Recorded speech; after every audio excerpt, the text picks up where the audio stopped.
Indoors at the Metrodome in a frigid Minneapolis, Minnesota. The Washington Redskins meet the Minnesota Vikings in a critical game, particularly for Minnesota. They are battling for a wild card spot. If they win here today, they guarantee a playoff appearance. For the Washington Redskins, a chance at the home field advantage. They must win today and then hope the Raiders beat Chicago tomorrow.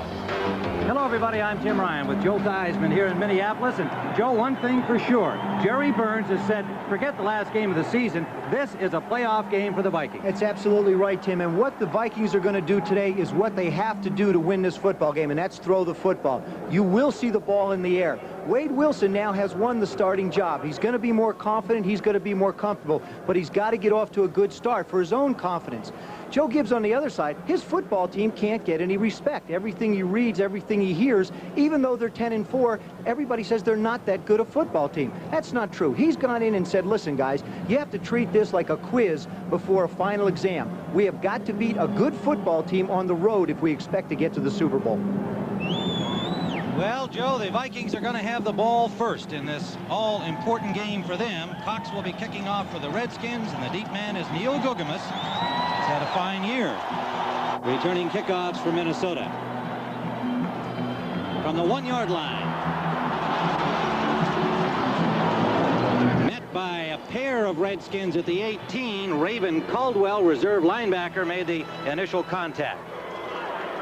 So Wade Wilson, with his second start, now called number 1, will lead out the Vikings against this Washington defense. Charles Mann, now a Pro Bowler. Butts, Grant, and Manley across the front. Veteran linebacking core with Olkowitz in the middle. And a secondary with Green and Wilburn on the corners. Bowles and Walton are the safeties. First down at the 19-yard line. Alfred Anderson. Hard running by Anderson, broke a tackle and picked up an extra 5 or 6 yards before Bowles drove him out. About an 8-yard pickup. Offensively, for the Minnesota Vikings, Darren Nelson and Anderson start at running backs. Anthony Carter, headed to the Pro Bowl, leads the wide receiving corps. A fine offensive line with Zimmerman and Irwin the tackles, Huffman and Greg Cook at guard, and Loudermilk the center. Alan Rice has come in on 2nd and 2. Aaron Nelson. Loose ball, but after the play was whistled dead. First down, Vikings at their 42-yard line. Alvin Walt made the stop, or Nelson might have been in the end zone. Here's a question of just taking over. What they're going to do is block down, let Charles Mann come up the field. Darren Nelson's just going to hit that hole going straight ahead. Nothing more than let the fullback lead, take advantage, put him on the linebacker. You see number 36 block the middle linebacker, and you turn little Darren Nelson loose in the secondary. He's a tough guy to bring down. 13-yard gain for Darren Nelson, the speedster from Stanford. Nelson again. Not much. In fact, stopped short of the line of scrimmage by Neil Olkowitz, slicing in from the middle linebacker spot. Be a loss of about a half yard. Olkowitz, who has shared time as a starter with Rich Malott this year, both of them having injuries of one sort or another. Rich Malott comes in and plays more in the more obvious passing downs. He's bigger. He's a little more nifty. He gives him that better pass cover in the linebacker position. Olkowitz had a bad knee injury back in the preseason and has come on well since returning to the lineup. Vikings try to go straight ahead behind Loudermilk and David Huffman, but Dave Butts is there to stack up Alan Rice. And it'll be 3rd and long, so the Redskins run in some new defenders on the passing down.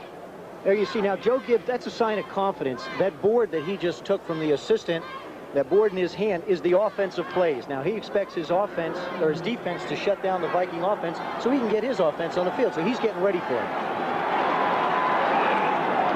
Shotgun for Wade Wilson.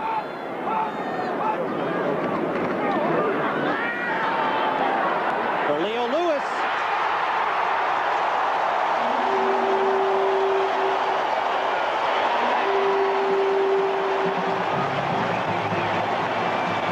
Timing pass, 30 33 yards and a first down in Washington territory. What you're going to see here is he's going to come in motion. Now, the Vikings have a lot of respect for the cornerbacks of the Washington Redskins. Lewis is going to come down, fake Darrell Green in, and just go to the corner.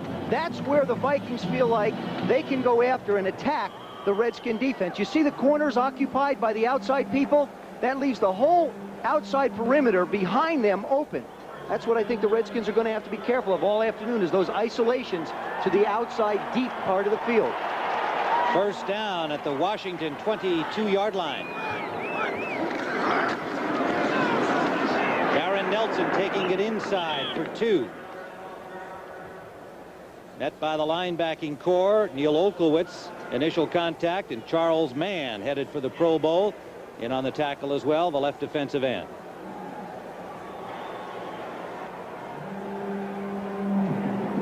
It turns into about a 3-yard gain. We'll call it 2nd and 7 from the 20-yard line. And Jerry Burns, who has labeled this a playoff game, hoping his team can get the jump early. Slot left. Wilson in and out of the hands and intercepted by Walton. Alvin Walton, as Wilson had a lot of mustard on that ball. It popped out of the hands of Leo Lewis and gave Alvin Walton a freebie. Well, this is just a question of a coach making the right call and execution. What you're going to see is Lewis is just going to come down and run a quick post. He's open. Wilson goes 1, 2, 3, and boom, fires that thing. The throw's not too hard. You've got to throw the ball with some speed down inside. He sets, fires right off his chest. So Walton's second interception gives Washington the ball.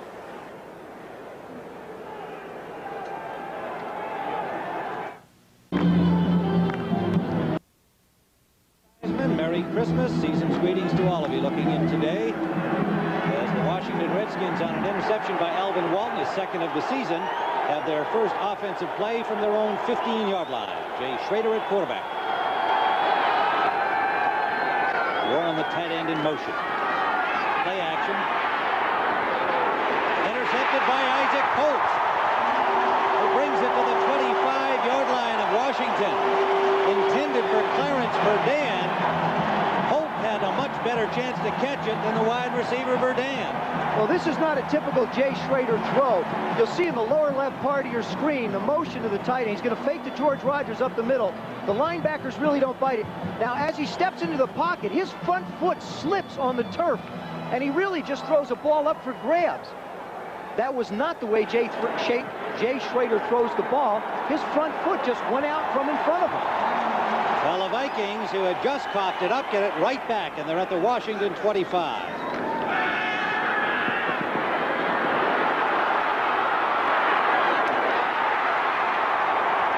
Steve Jordan, as Wilson improvised beautifully. Now, he can run, Joe. We've talked about that. He started to take off, then the lane closed, and he smartly found Jordan. Well, this is the thing that he does when he plays. What he's going to do is he's going to run a little play-action fake. He wants to go to the tight end in the flat. He'll scramble over. Now, Jordan's going to block here and then leak out to the side. He's just going to help out on Charles Mann. Now, you see him now he's going to help out on Charles Mann. Of course, Tim Irwin can handle him, but it's always nice to have that tight end helping. Now he looks like he's going to run and then just dumps it off. Good job by Wilson and Jordan. Pickup of about 8 on the play. Almost 8. Darren Nelson. First down at the 9-yard line of Washington. A 9-yard gain.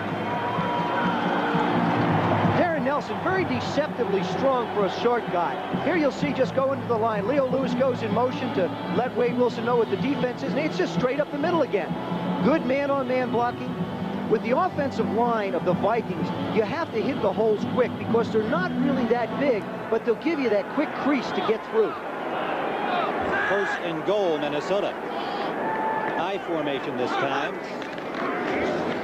Alfred Anderson.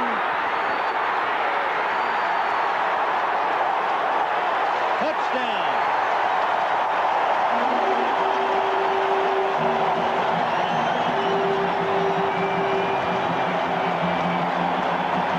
The 4-year man from Baylor puts Minnesota on top early. Well, there again, now you're going to see Jordan go in motion, number 83. This is just a simple off-tackle play It's a good block on the outside by Gary Zimmerman. They run Manley outside. Monty Coleman can't make the tackle. Now, you see he's almost stopped at the 1. This is where the offensive linemen come flying in. Now, Dave Huffman just took the entire pack of tacklers and running backs and pushed everybody in the end zone. Well, a local radio station has dubbed Huffman the Huff Monster. Proved he it showed there. why. Chuck Nelson with a point after. And the Minnesota Vikings, who need this victory to guarantee a playoff spot, have taken a 7-0 lead with 10:10 to go in the first period. Gary Zimmerman, number 65. David Huffman, number 72, is going to block. Daryl Grant, 77, and Dexter Manley, 72. Now, Monty Coleman, number 51, is going to come unblocked on a blitz, and Anderson's going to go right up the middle for the touchdown. The Redskins thought that the Vikings were going to throw the football. They're in man-to-man coverage. Now, he just runs where they ain't. It's that simple. And now carried a couple of guys into the end zone with him. And the Huff Monster pushes him in the end zone. That's right. So a 25-yard drive, if you can call it that, used up 56 seconds on 3 plays. They had it in the end zone after the interception by Isaac Holt. Nelson will kick it off. Clarence Burdan, the deep man, but the ball bounces to him at about the 2.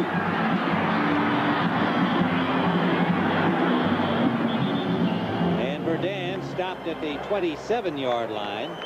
And first tackle made by Walker Lee Ashley.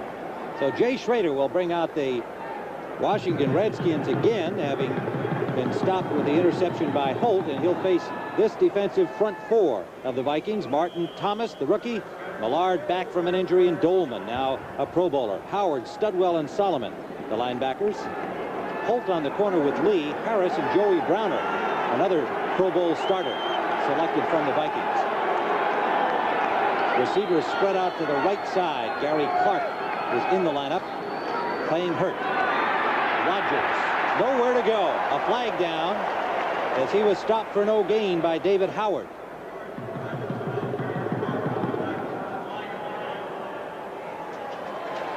First penalty of the game goes against Washington. Referee Jerry Markbright with the signal. See Scott Studwell looking over to the sideline. Floyd Peters will decide whether he wants to take the penalty, and he does. Holding, number 85, offense, first down. Don Warren, the tight end. And Floyd Peters, the defensive coordinator of the Vikings, feels like his football team matches up fairly well against that Redskin offense. He's got to keep his linemen moving and his secondary in a lot of different mixes of coverages. So Schrader looking at a 1st and 20.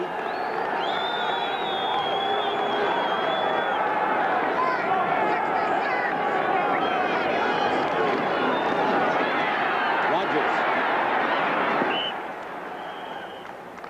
5 or 6 yards for George Rogers. And the Washington Redskins, with a number of starters on offense, either out of the game with injuries or playing hurt. Art Monk missing from that lineup, of course. Clint Didier, during the week, just said can't go. He's got a groin pull, so Terry Orr replacing him. And Clark playing with a badly, very sore hip flexor muscle. Jacoby, McKenzie, Bostic, Thielman, and May, a healthy offensive line. 2nd down, about 16. Bryant. Close to first down yardage. Chris Dolman made the tackle. Kelvin Bryant, who had 84 yards rushing against Miami, comes in on 3rd downs in situations like that one, long passing downs, as an effective receiver out of the backfield. There are his numbers from last week. 9 receptions for 84 yards. Joe Gibbs has concerns about Kelvin Bryant, and that is that he can't keep him healthy enough to stay in the football game to really make that impact contribution and the kind of plays that we just saw. He'd love to have him in there for 60 plays, but he just can't do it physically. First down for Washington at their 39.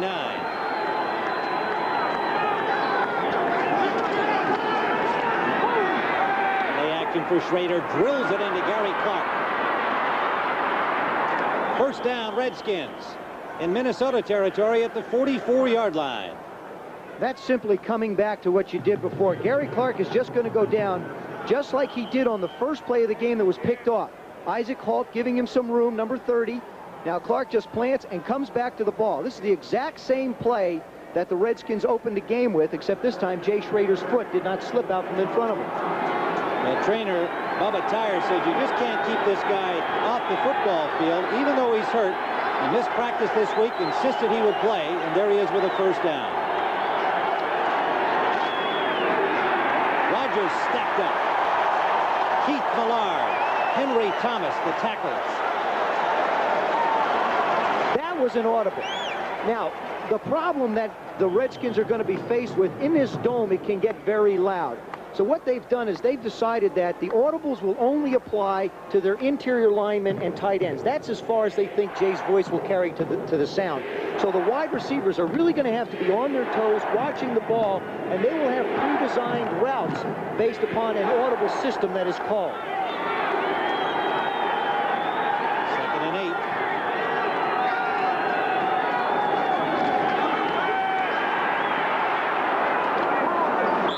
First down, Redskins. Gary Clark to the 32-yard line of the Vikings. 15-yard pickup. There you see Chris Dolman, number 56, the top of your screen. He's going to be coming around Joe Jacoby, number 66. Now, what they're doing is Donnie Warren is helping out to pick him up. Obviously, they have the same type of respect for Dolman that they have for Lawrence Taylor, number 56 with the New York Giants. They want the tight end to help out and block him as much as possible. And they want to make him run as far around as he has to the circle route. First down, Redskins.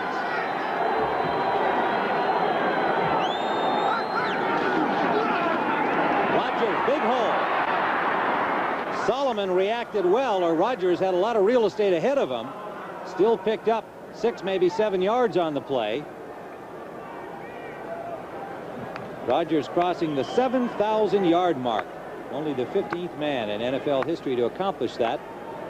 And certainly accepting the team player role of having to share duties with rookie Timmy Smith and veteran Kelvin Bryant at the running back spot, although he feels he does better when he carries the ball a lot.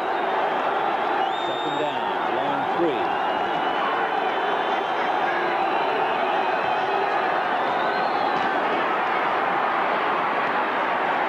Rodgers appears to have the first down, depending on the spot. Solomon again on the tackle, number 54, the second-year linebacker from Florida State. That was the old Redskin counter tray. What happens is Joe Jacoby and Raleigh McKenzie from the left side will come to the right. Now, what you're going to see is you're going to see both the tackle and the guard head this way. Rodgers is going to take a little fake and come this way. The job that Doug Martin does, clogging up that hole, really makes a difference for him.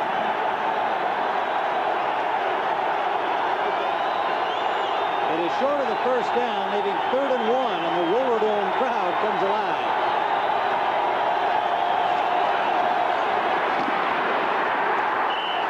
Rodgers has it. First down, Washington. It was Mike Ditka who labeled the Metrodome the Roller Dome when the Bears were about to come in here. And the crowd certainly supported the Vikings that night, and they wound up losing a squeaker to the Bears. As we have a measurement, I thought he had reached that marker, but they're going to bring out the sticks. Well, he's got to get to the 22. I think he's going to be a little bit short. I think he's a little short. Like I said, right in the middle of the ball. Well, that's what happens. The eyes go first. That's right. You know, and then the legs. And then the legs, then the arm. First down, Redskins at the Minnesota 22-yard line. They trail 7-0. We have 4:53 remaining in the first quarter.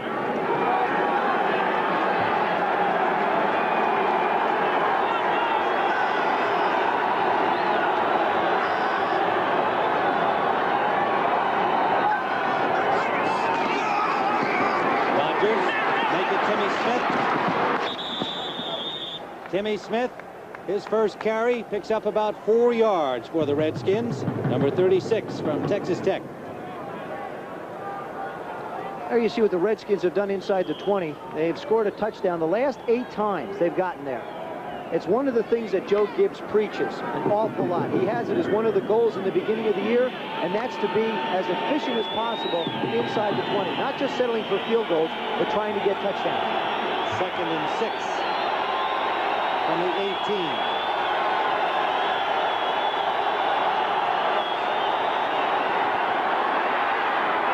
Intended for Terry Orr, incomplete.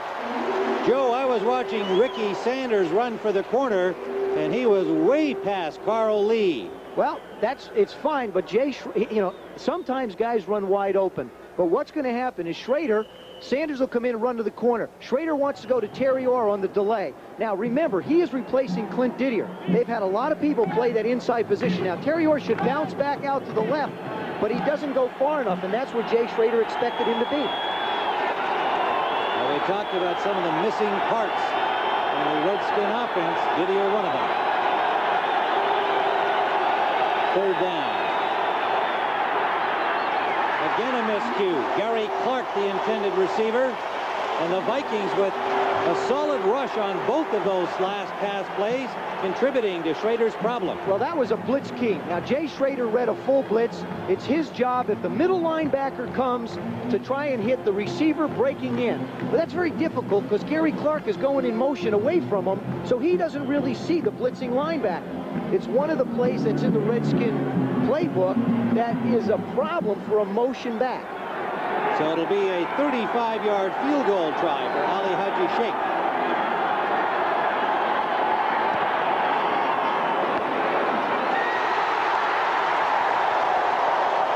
And hit the upright. The Metrodome crowd reacts to that misfortune. Minnesota leads 7-0.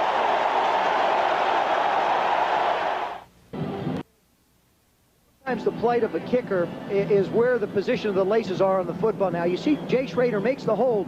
Now, the laces right here are on the outside part of the ball. The laces act like a rudder for the ball. They sometimes steer it in a direction. Now, this ball winds up being hooked to the left and hits the left upright.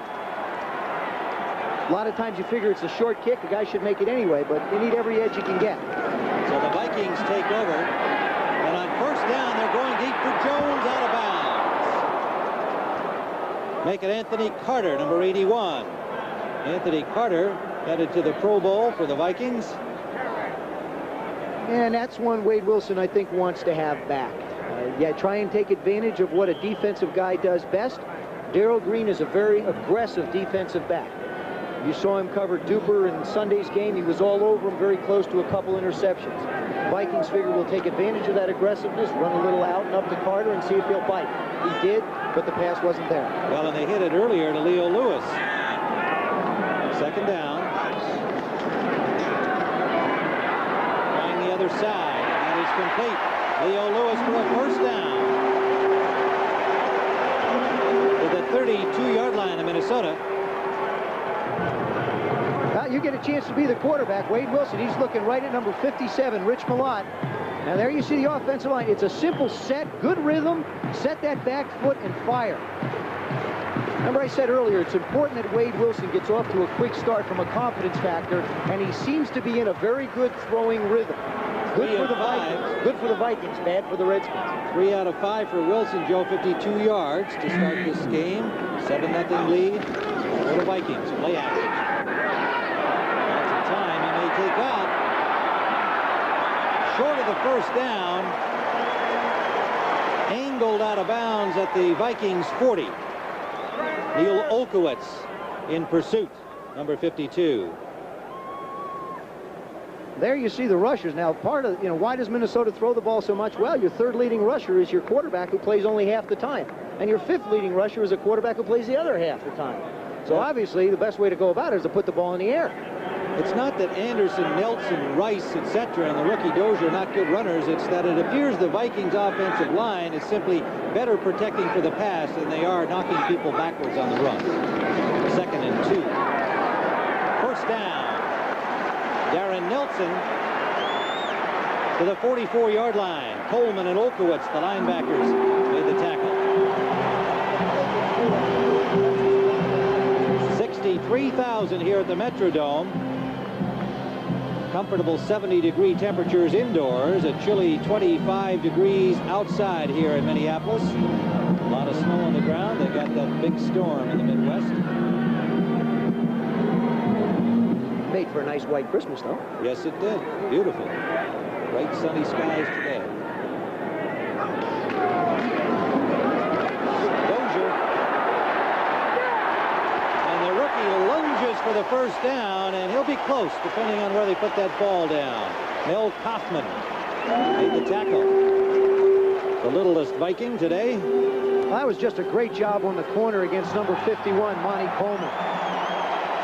Gary Zimmerman reaches out, makes the block, and DJ Dozier turns the corner. Alan Rice bringing in a play to Wade Wilson.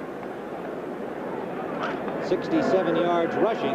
As a coach, this is where you feel like in a game where you want to maybe take a shot. You're moving the ball, you've got confidence in your offense. Maybe you can get a big shot up the field. They're at the Washington 46. Sideliner to Jordan. A gain of nearly 9, driven out by Alvin Walton. The strong safety covering on the tight end. Well, I guess right here's Dexter Manley, number 72. They're going to take him down. You've got to have the ends down to have throwing lanes to get the football off. Now Zimmerman just takes Dexter right. See his hands come down? And his head as well. But his hands got down, and that's what a quarterback needs to throw over those defensive ends. Well, Gary Zimmerman stopping Manley there has been doing that all season long. His peers recognized it. He will go to the Pro Bowl as a starter. When asked about the honor, he said, hey, I wish they'd announced that after the season. I'm thinking about this game. Let's win this game. Pro Bowl is in February. Second down and less than a yard. First down yardage from Alfred Anderson to the 34-yard line. The Vikings driving on Washington. Bowles and Kaufman made the tackle. You also have to recall the first drive the Vikings took, the Redskins really didn't stop them. The ball bounced off of Leo Lewis's chest and wound up being intercepted by Alvin Walton. So it hasn't been anything the Redskins defensively have done today to stop the Vikings. They've really stopped themselves. And then when Washington went the other way, using up 6:24 on the clock, going 55 yards, they wound up with 0 points. And Ali Haji-Sheikh hit the upright. Wilson play action for Carter. Broken up. Darrell Green knocked the ball away. Oh, but Darrell Green was beat like a drum. Anthony Carter got on top of him as quick as you can. Look at Anthony Carter. Darrell Green's doing everything he can to catch him. This ball is just badly underthrown. Now you see Darrell Green turn around, but if this ball is out anywhere where it belongs, that's a touchdown, or at least a chance to make the catch. There's how far he is ahead of Darrell Green. Now nobody gets that far ahead of Darrell Green with his world-class speed. But Wilson's going to, he's got to take advantage of the fact that his guys can run too. Put it out and let him go. Wilson 4 of 7.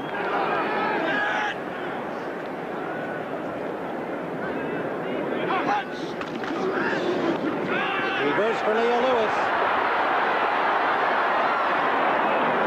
Got about 6 yards. Good defensive reaction by the Redskins, and Mel Kaufman made the tackle just inside the 30-yard line. This is the old Statue of Liberty. What's going to happen is you see wide receiver going motion. Leo Lewis is right here. Wilson's going to drop back, fake a punt this way. Lewis is going to go the other way. But watch the job that Mel Kaufman does fighting off Tim Irwin's block, number 76. You see Kaufman start to move up now. Irwin throws at his feet, but Kaufman manages to hold his ground and make the tackle. It'll leave it third down for the Vikings and 6 yards to go at the 30-yard line. 3 wide receivers in. Good protection. Batted away. An interference call. Dennis Woodbury made what appeared to be a good defensive play, but apparently he had contact with the intended receiver. Pass interference, number 46, defense, automatic first down. There you see to the left now. It's good coverage by the Redskins, but look at the protection Wade Wilson gets. Now there the ball comes in. Yes, he is. You just can't reach in and try and get a guy. Probably got him with his left hand. There you see now Woodbury's going to take the inside position. He turns. He's got his hand all over him. Now you see his hands? I think think they called it before he made the break. That was a good defensive play as the ball was in the air, but I think it was just before when he started his move inside they called it. Hassan Jones, the intended receiver. Anderson in motion. First down.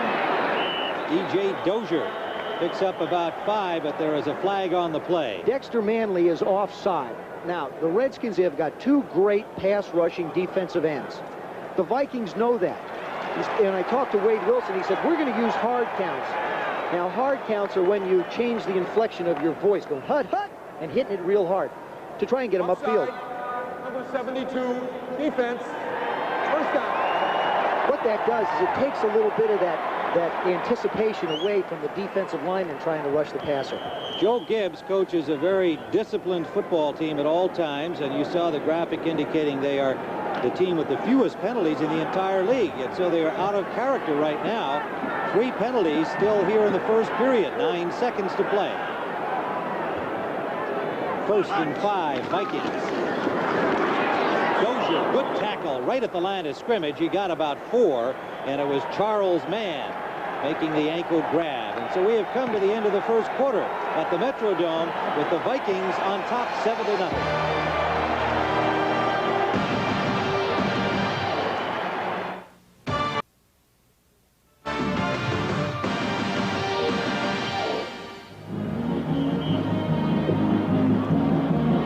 And Joe Theismann back here at the Metrodome in Minneapolis, where the Washington Redskins are playing the Minnesota Vikings in a very important contest for both teams, but obviously more so for the Vikings. If they can win today, they are in the playoffs.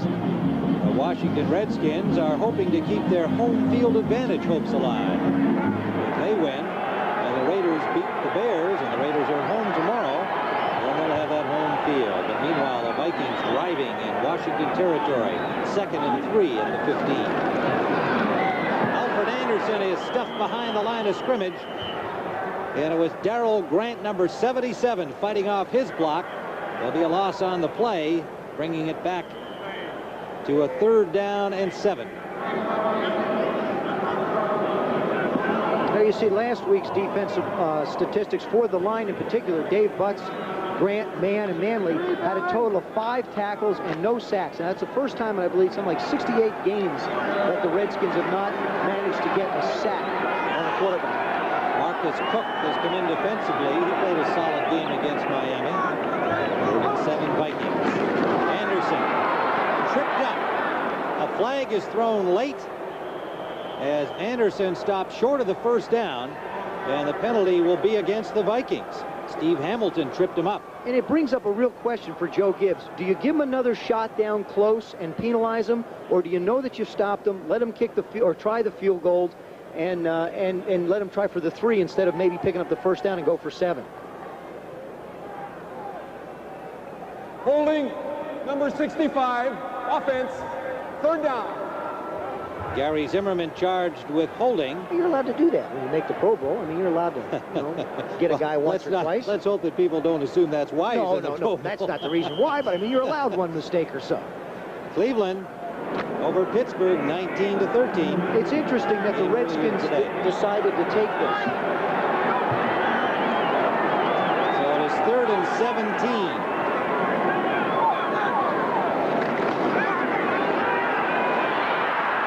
What a big sack for the Redskins. Charles Mann, first of the day, and a huge one as the Vikings were driving. Turns out being a very good decision for the Redskins. Charles Mann putting the pressure on Wade Wilson. There's Charles Mann, number 71. He's just going to come around and make the hit. There you see Tim Irwin having to block him, number 76. Now Marcus Cook keeps him inside, but Mann with that great speed. I talked to Tim Irwin about blocking Charles Mann. He says, I'm going to have to change up my various types of sets on him because he's so quick and so strong. Chuck Nelson will be attempting from the 42-yard line. No good. Wide left, and it looked like it would have been short anyway. A 51-yard attempt by Chuck Nelson. So the Redskins come up with a big defensive stand, and we'll be back in a moment.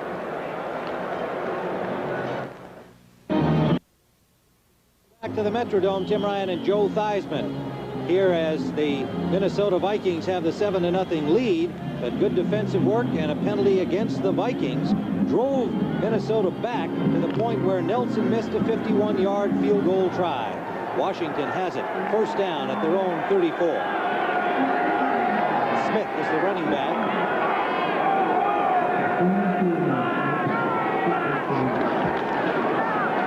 Short drop and the hitch out to the 41-yard line for Gary Clark. You called it right, Tim. That's what it's called, a hitch. Now, this is Chuck Nelson's. He's trying a 51-yard field goal here. It's just short. He's had a lot of trouble. He's 9 for 18 now on the year. His longest being in 1986, a 53-yarder. He has kicked 151 yards this year, but you see him trying to get that thing the right distance. I mean, he hit it straight. It was just short. That's what you do now. Stretch out so you can get those extra 2 yards. Nelson had the counsel of Jan Stenerud a few weeks back to try and straighten out his problems. Second down. Redskins. Timmy Smith. Got only a couple. Good flow by the Vikings to the left side. Well, not only that, there was good flow before the ball was snapped. It's tough enough for an offensive lineman to block a guy in front of him. But when the defensive men start to jump all over, it's tough to figure out who to block. There you see where the Redskins have started with their first 2 possessions. Not bad field position. The first one was an errant pass. Jay just slipped when he threw it. And they wind up missing the field goal on their next possession. Third down and 2 yards to go as the Redskins try to get their offense moving. Incomplete. Pressure from Jesse Solomon. Forced Schrader to throw that a little too quickly, intended for Kelvin Bryant. Vikings have had good pressure. They haven't been able to nail Schrader for a sack, but they have made him hurry. And having a chance to visit with Floyd Peters yesterday, that's the one thing they wanted him to do. They didn't want him to sit in the pocket and just be able to throw the football. They feel like Schrader is not as effective when he's on the move. Cox's punt is short and bounces upfield at the 35-yard line. Caught on the bounce by Kirk Gouveia, so the Redskins have excellent field position after a 23-yard punt. The key is to peak for the playoffs. Let's take a look at what happens in December to these two teams. Well, December is the time of year that you really set yourself. You're right, Tim. There you see the Vikings were 10-15, 40% in the month of December. The Redskins 21-5, something that Joe Gibbs harps on tremendously. Well, I tried to give the ball to Washington after a Redskin punt. It is clearly Jerry Burns' ball at the 35-yard line. Good field position, a 23-yard punt by Cox, setting up the Vikings. Wilson going deep for Allen Rice and just overthrown. Rice out of the backfield, and he had Olkowitz beat. Well, again, we talked about trying to isolate. There you see where the Vikings have had their possessions, 20-25-20. Move the ball fairly well. Good plays. They've been consistent on offense. The Redskins really haven't stopped them. It was a penalty in their last drive and the missed field goal that really stopped them. But you can see the Vikings trying to isolate the far outside part of the field with the running back and the tight end and the inside receivers. Little roll, and Wilson eludes the sack attempt. Picks up 5 yards. 3 Redskins all around him. And Wilson just popped up like a cork. Well, this is one where you close your eyes and brace yourself for a hit. Now, this is just a sprint. The Redskins are putting a lot of pressure, so they want to move Wilson out to the side. There's a little waggle play, a little tougher for the defense to draw a bead on where the quarterback's going to line up. Charles Mann does a good job of containing. Alvin Walton comes flying in. Wade Wilson ducks his head, closes his eyes, and goes, oh! And wound up running through a hole. Wound up with a 5-yard gain. That's really what you do. I mean, you just tense yourself up and brace yourself, and bang, you wound up in a little hole.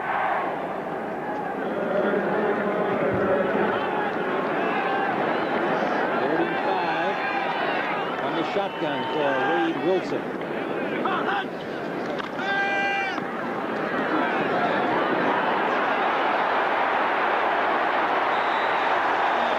Has the first down. Good coverage downfield by the Redskins that time. Nelson had trouble getting away from the line of scrimmage, and Wilson made a good play for the first down. Yeah, but I promise you, that was not one of those thoughts that was in the back of his mind. As soon as that play started to develop, you could see him look upfield and see if the defensive players were going to turn their back and chase his receivers. He knew what he had to get for a first down. He just took off and did it. I talked to him earlier before the game. He says, I've got to do whatever it takes for us to win today. If it means run as much as I have to, I will. Last week he had 55 yards on 8 carries against Detroit. Leo Lewis, the Statue of Liberty, and the Redskins waiting for him. Monty Coleman. Lewis had nowhere to go. Well, it's sort of a tip-off when there's no back in the backfield that they're either going to throw the ball or somebody's got to come from somewhere and take a little time or with the ball. That time Leo Lewis started from the right side of the field, tried to circle the defense, but Monty Coleman's another one of those linebackers. You know, he's played 9 years, 6'2", 230. They call him Superman because of the way he's built. He's got very good speed, and as strong as an ox. Well, it leaves a 2nd and 16 as the Razzle-Dazzles fail the Vikings. Wilson complete to the tight end Jordan. And he gets up a little slowly from the hit. It'll leave 3rd down and about 2. Alvin Walton, who has been hammering people all season long from that strong safety position, made the tackle. And Steve Jordan, you know, one of the offensive system of the Vikings is one that really features their tight end. Had a great year last year against game against the Redskins last year. You see what his statistics are for this year, and he has the ability to go deep. Another Viking Pro Bowler again, this year as a backup. 3rd and 2 in Washington territory at the 46. That is Mike Malarkey for a first down.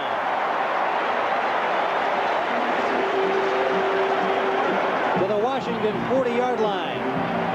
Olkowitz on the tackle.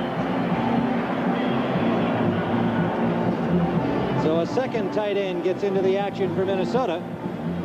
But, you know, that really says a lot for the respect that the Vikings have for the cornerbacks, Wilburn and Green, of the Redskins. They're working to the tight ends. They're working to the backs. They feel like they can be more productive against the linebackers than they can the corners. The I formation, Darren Nelson. Nothing. Alvin Walton coming up from strong safety made the first contact on him, and he was held to virtually no gain. The 2 young safeties for the Redskins are something special. Alvin Walton and Todd Bowles. It was interesting talking to Joe Gibbs yesterday, talking about Todd Bowles. He said, I didn't know the guy was hurt until I called his agent and wanted to know why he was holding his arm next to his side during practice. I mean, they won't come out of the game. These young guys get in, they just refuse to come out. Well, that's the kind of character players all the coaches want to find. 2nd down, about 9.5. They wound up giving him about a half yard. Nelson again is met right at the line of scrimmage. A few scattered boos here as the crowd didn't like the call. It's going to be 3rd and 9 from the 40-yard line of Washington. Well, there you see a time of possession graphic. Now, this could be very important. The Redskins, they played last week, Sunday night in Miami, in a game where it was very hot. It was 78 degrees, the same type of humidity. They've got to be a little bit tired on a short week. Now they come in and they're playing the Vikings in a confined area where it's about 70 degrees, going to be warm, and, you know, the defense is going to get tired if the Vikings can keep the ball. 3rd down and 10. He lost a half a yard. Wilson going deep.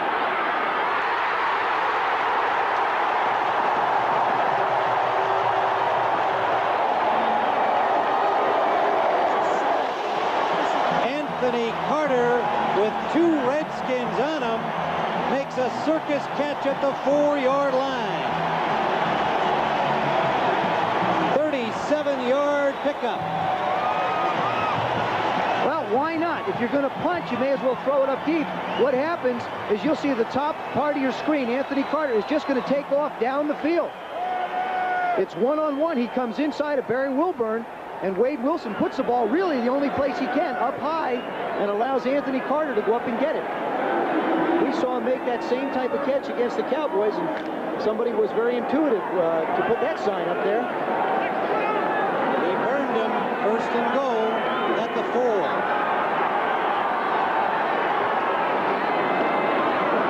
Anderson gets 2. Flags fly in the end zone.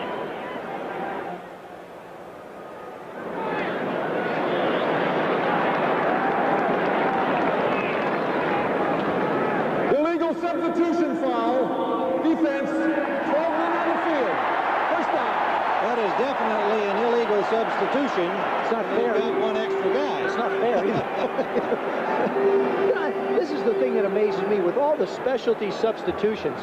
Here we go. 1, 2, 3, 4, 5, 6, 7, 8, 9, 10, 11, 12. Yep. We confirmed it. You can't have that many guys.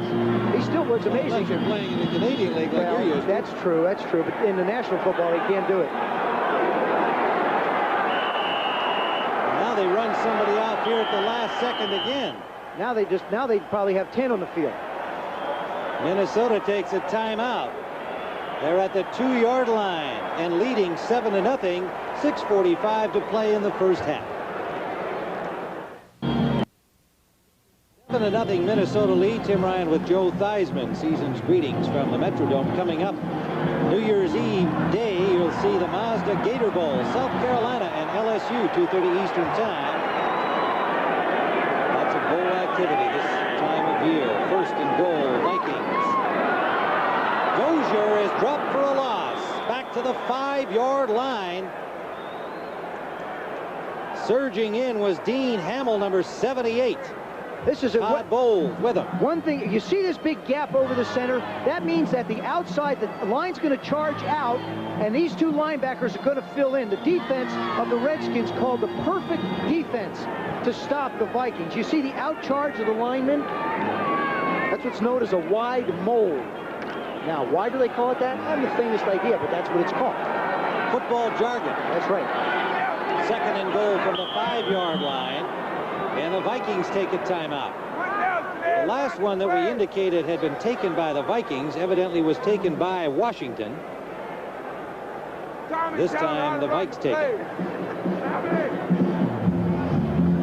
Well, we mentioned the Mazda Gator Bowl on New Year's Eve, and on New Year's Day the traditional Cotton Bowl, and its 52nd year in the Fighting Irish of Notre Dame with Heisman Trophy winner Tim Brown against Texas A&M. I had in 1970, I had an opportunity to play for the University of Notre Dame in the first bowl that Notre Dame went to in 50 years, and it was the Cotton Bowl.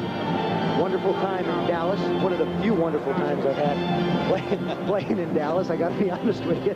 Been a little tough on my career down there as a pro.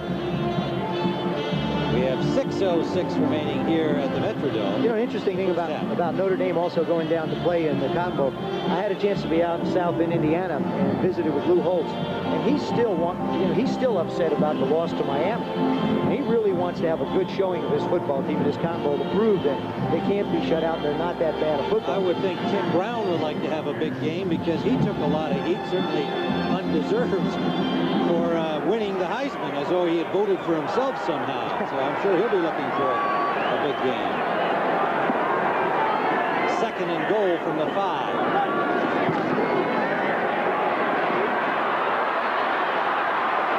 Wilson loses a yard.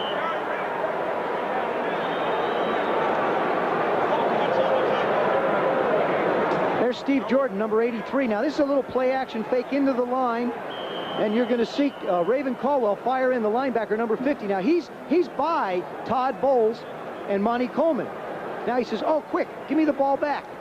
Now he wants the ball, but you see, the problem is Wade Wilson's on his face on the turf. At that point, well, you have to also... a difficult throw. Really, and the Vikings are ranked 18th in scoring touchdowns inside the 20. So it's not something they do very well down here. Big play, third and goal. Interception. Barry Wilburn.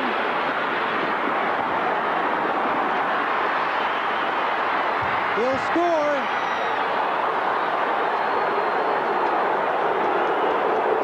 Barry Wilburn, 100 yards with the interception. No flags are down.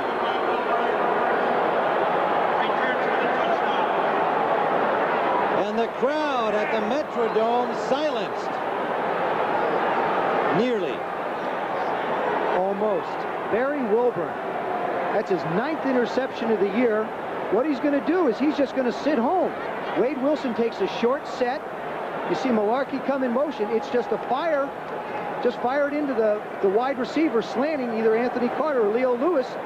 Now Barry Wilburn starts upfield. Got to get the towel out of the way because you can't hold the ball with the towel. He stumbles right about here. Yeah, but he gets a great escort from Alvin Walton. And now he picks up his linebackers, Todd Bowles. You'll see the block going downfield. Vernon Dean leading the way.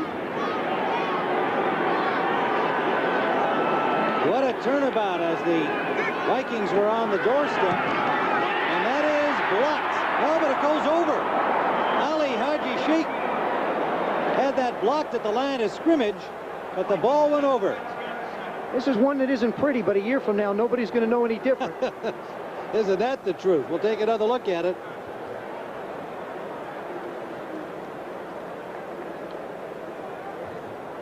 There it is, 5:13 to play, and we are tied at 7. There's Barry Wilburn. Run the post, but Barry Wilburn's hardly going to move. We'll see it after the kickoff. It's taken at the 5-yard line by Neil Gugamus, and he gets back to about the 19. What you're going to see is Anthony Carter is going to run the post. Now, the Redskins, when Barry Wilburn, he sits right there in an area where if it was man-to-man coverage, he wouldn't be. But the Redskins cross up the Vikings by playing a zone defense. Now, this is something that is very unusual for them inside the 20-yard line. They're basically a man-to-man football team. So what happens is you cross it up, and the one team expects something else, and you got people where they shouldn't be, according to the offense. The longest return of an interception in Redskin history. First down Vikings at their own 19. Tied at 7:05 remaining in the first half.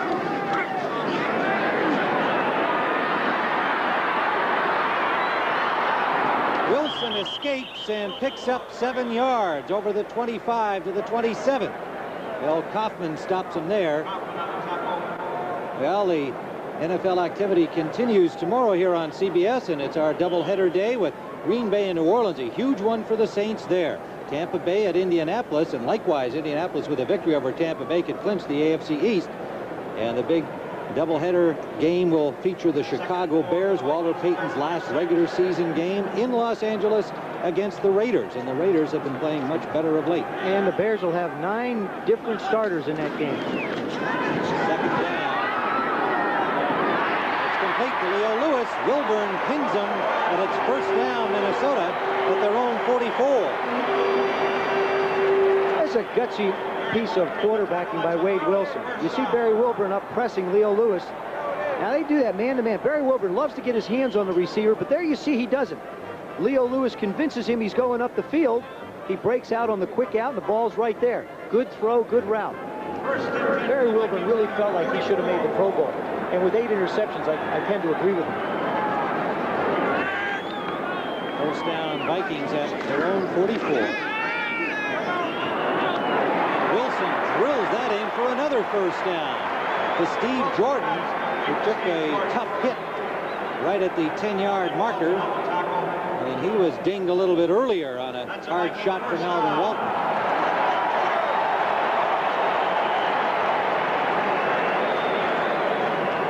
Jordan took a shot right in the stomach on that one. Alvin, that's when you catch it and turn around. It's like hitting a wall. You don't even know the guy's there. Wham! They're the worst to have. On the 45-yard line of Washington.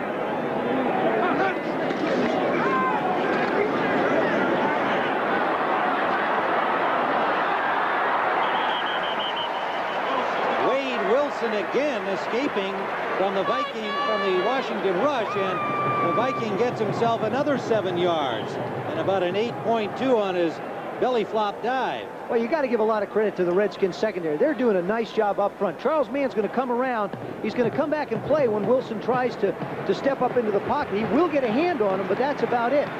You see number 77, Darryl Grant, and number 65, Dave Butts, try and push the pocket back in his face and allow those ends to come around. 2nd and 4. Aaron Nelson get just over the line of scrimmage. Dave Butts got a hand on him, and then right behind him came Kaufman and Olkowitz. There are a couple of dazzling hairstyles here at the Metrodome today, and we have the 2-minute warning on 3rd down. We're tied at 7.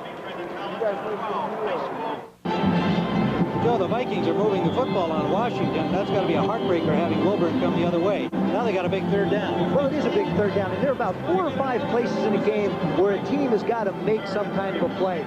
This is one for the Vikings where they have got to make some kind of a play and make something happen for them. They've just given up the big interception for the TD. They've got to bounce back now. 4th down and 2, and flags fly as the ball did not come up for Wade Wilson. Minnesota has had the ball 19 minutes and 51 seconds. Offense, 3rd down. A false start against Greg Cook. 19 minutes and 51 seconds. Minnesota's had the ball in this first half, and their defense has not been on the field the last 9 minutes and 46 seconds of this first half. And that plays into the fact that the Redskin defense has been out there almost the entire first half, so they got to be getting a little bit tired. As we mentioned, it hasn't been what the Redskins have done defensively that has stopped Minnesota. It's what they've done to themselves. Well, they hurt themselves there. They now have 3rd and 8.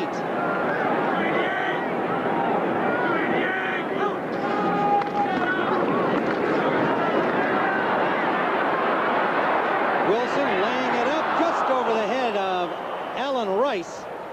Could not bring it in, and it is 4th down.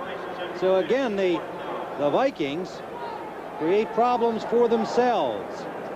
Good job by Wade Wilson stepping up to avoid the rush. Got to give a lot of credit to that Redskins secondary. They've created problems. When a quarterback gets out of his rhythm and isn't allowed to take the steps and fire the ball, credit's got to go to the secondary covering the receivers. Anthony Carter averaging 24.3 yards per catch. That's best in the league. Down. Punt comes down to the 10-yard line. Taken by Darrell Green. And the Vikings converge on him at about the 19, but just a 31-yard punt for Bucky Scribner. 1:41 to play first half. We'll be back, still tied at 7. Tim Ryan with Joe Theismann at the Metrodome in Minneapolis. 1:41 to go here in the first half. Joe Gibbs has not seen his offense on the field very much, and that certainly contributes to these numbers. Well, there you see the first half. Jay Schrader's only thrown 8 passes, completed 4 of them, had the 1 interception. Wade Wilson, on the other hand, has put the ball up a lot more, but he's had 2 very critical interceptions in scoring range for the Vikings. One at the goal line by Barry Wilburn, the other one by Alvin Walton. That certainly is the story of the first half right there, graphically speaking. First down from the 20-yard line. Kelvin Bryant got only about a yard.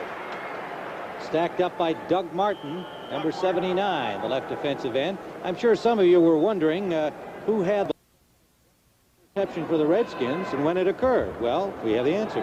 It was 93 yards by someone named Dick Poylan against the Eagles, November 21st, 1948. And he did that on a lateral. So the record now held for the Redskins by Barry Wilburn, 100 yards. Screen pass and incomplete. Good pressure again on Schrader. Dolman, Chris Dolman, headed to the Pro Bowl. Showed his speed of foot from right defensive end. Well, you see Chris Dolman now. He's going up against Joe Jacoby. Number 56 is Dolman. Number 66, Joe Jacoby, one-on-one. He's supposed to set and try and keep him off of Schrader and allow him to throw the screen. But he gets those big hands up in the air and manages to screw up the timing.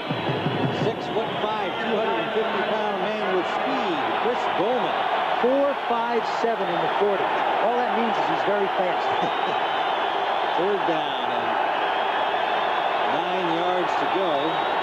Big play for the Redskins. And Kelvin Bryant with a good second effort may have it. Bryant broke a tackle after he had a gain of about 6. Got away from Jesse Solomon. And he has the first down for Washington. 43 seconds remaining. And a timeout on the field. We'll return to the Metrodome with the score Washington 7 and the Vikings 7.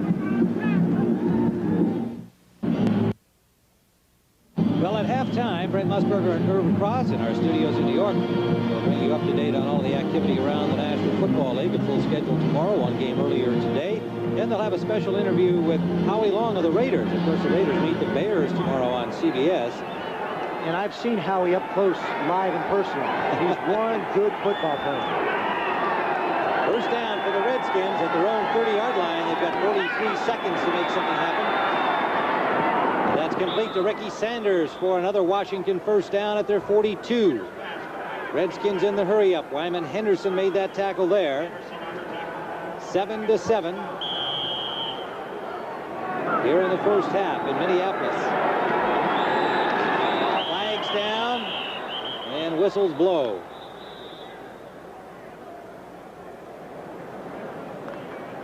Ball start, number 66, offense.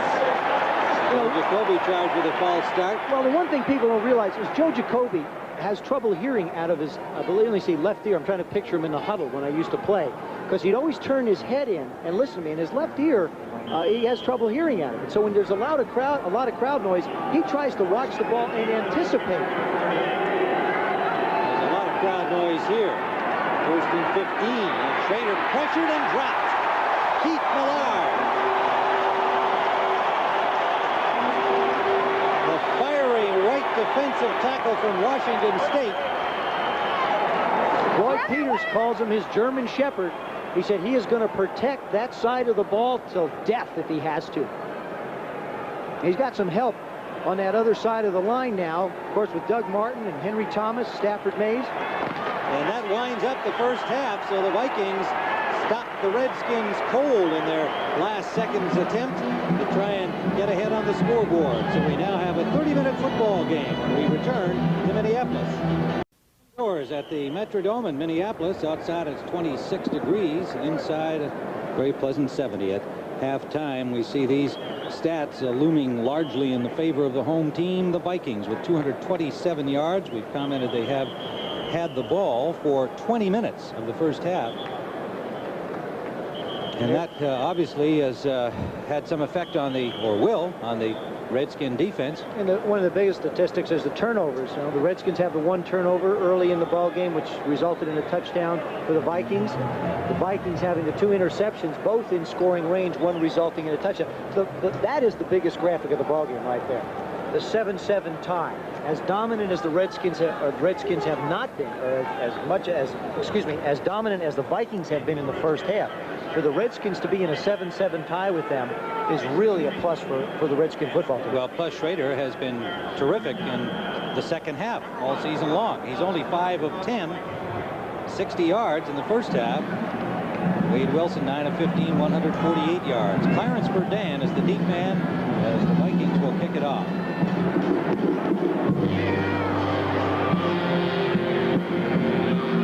Short kickoff came down at the 11. Burdan in traffic gets to the 29-yard line. Met there by Wyman Henderson. There you see the numbers for the quarterbacks. Schrader 5 for 10 for 60 yards to 1 interception. Wilson 9 for 15, 148 yards, and 2 very, very big interceptions. Harry Wilburn going 100 yards with one for the Vikings. For the Redskins, their only score. So Jay Schrader now looking to keep the ball.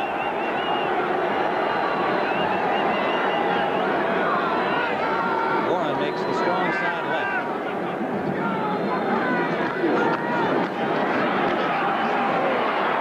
Rodgers. First down.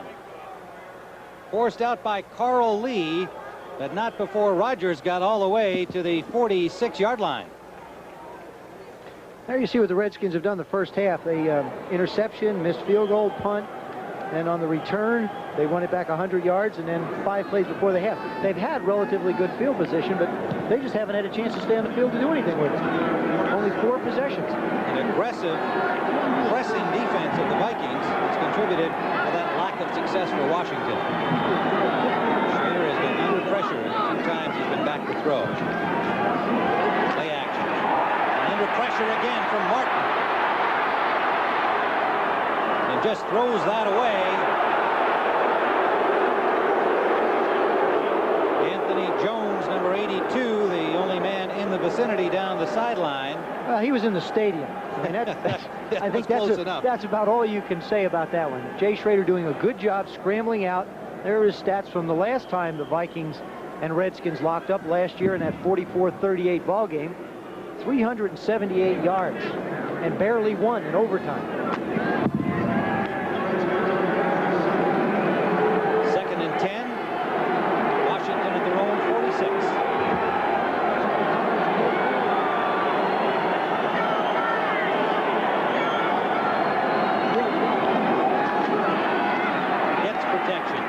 Gets the short man to the 50-yard line. Ricky Sanders, gain of only 4, leaving the 3rd down. Ricky Sanders is filling the spot for Art Monk, so he's the little move back. He runs a little in and out. He runs a little in and out type of play. It's an option pass for him. He gets to either break it to the sideline, or if he reads the zone, he gets to hook it down. That time he read the zone. This is right about this time. You want to try and get in the ball game, so you maybe get a chance to take a shot and put it up the field. You've got your speed guys outside. Why not put one up? 3rd down along 6.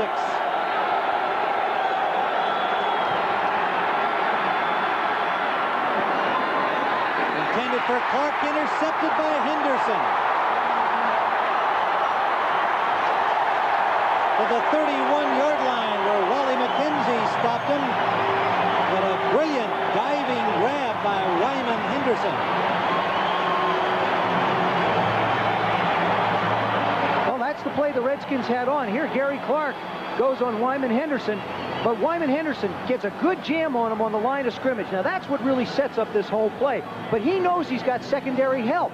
The ball is thrown a little inside. Clark gets knocked out, literally, by John Harris, and Henderson brings the ball back to the 31. Wyman Henderson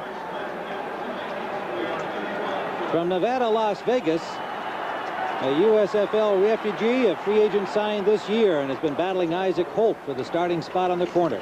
1st down, Vikings. Complete to Anthony Carter. And another Minnesota 1st down at their own 41.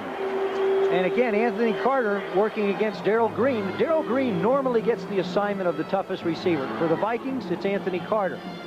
And so far today, Anthony Carter has had the better half of it. There you see his receptions per catch are incredible. 24.3 yards every time he touches the ball. One of 5 players named to the Pro Bowl. They're going to measure this one. It appeared to us like they have the yardage necessary. And this one's only a modest 10.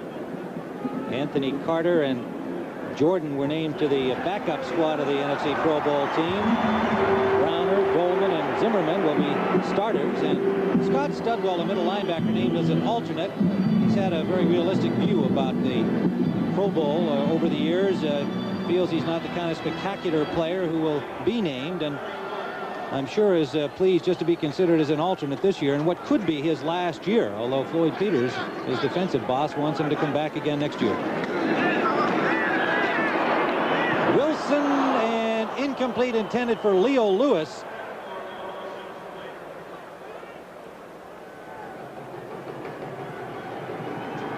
Now you're going to see just in the lower left-hand part of your screen, number 55, Mel Kaufman, is going to come in, and that's what throws off Leo Lewis. You see Mel Kaufman reach up. Now he doesn't actually get a piece of the ball, but it was just enough to throw Lewis's vision off, so he couldn't make the reception. That leaves 2nd and 10 for the Vikings at their own 41. 7-7 the score, early 3rd quarter.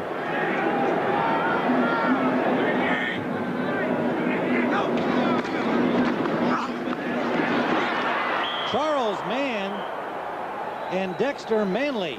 What a job Mann did. One of the Redskin Pro Bowlers battling his way to the quarterback. Well, Third sack for Washington. That's the two bookends for the Washington Redskins. You'll see. Look at how far he is outside, and here comes Manley on this side, and they're just going to pinch him. It's the job of the tackles to push the pocket back. There you see Butts and Grant make the move. Now Charles Mann starts up the field and gets there first with help from Dexter Manley. So the third down marker is now at the 29-yard line of the Vikings. Need 22 for the first down. Wilson works from the shotgun. Rice out of the backfield, breaks a tackle and gets up to the 44-yard line, and that's about 7 yards short of the required distance. That's a good play by Wade Wilson. He knew he had a lot to get for the first down. He took the man that was open. It's a positive thing. Now you punt the Redskins deep into territory and allow the defense to go back on the field. Jerry Burns has got to be concerned, though. Last week against Detroit, his defense got 4 interceptions and a fumble recovery that resulted in no points. Now what's happened is his defense has picked off 2 passes. 1 has resulted in a touchdown, and here they squander an opportunity to move the ball down the field. Scribner's punt. Darrell Green fair catches at the 7-yard line. A dandy punt for Bucky Scribner, who has won the job from the slumping Greg Coleman. Coleman on the inactive list today, a 49-yarder.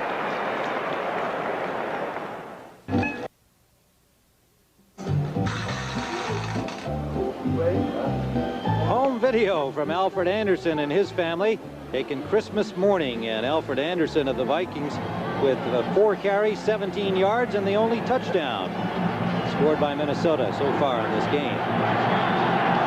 The Redskins backed up in their own end following a 49-yard punt by Bucky Scribner.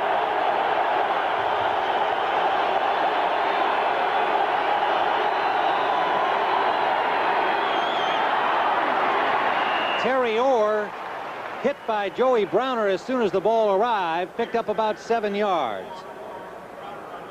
And the roar of the crowd here in the Metrodome making things difficult for the Redskins. They practiced for it during the week, made their plans on how to get a playoff despite the noise. Yeah, we made mention of the fact that really only the interior linemen, the tight ends, will be involved in any audibles that are called. Shades of World Series time.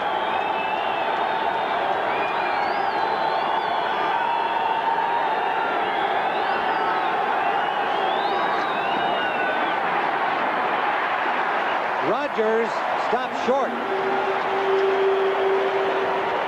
Joey Browner again. Well, this is your basic counter tray, or now the Redskins call it counter gap. You'll see George Rodgers take a stutter step to his left to try and get the defense to take that step, which they do. There goes McKenzie, and there goes Jacoby. Jacoby trips over McKenzie. A good job by Doug Martin. Excellent job to tie up the hole and cause that big pile up so George Rodgers had to fall over it and not run through it. This is a big third down play for the Redskins. They've got to move this football.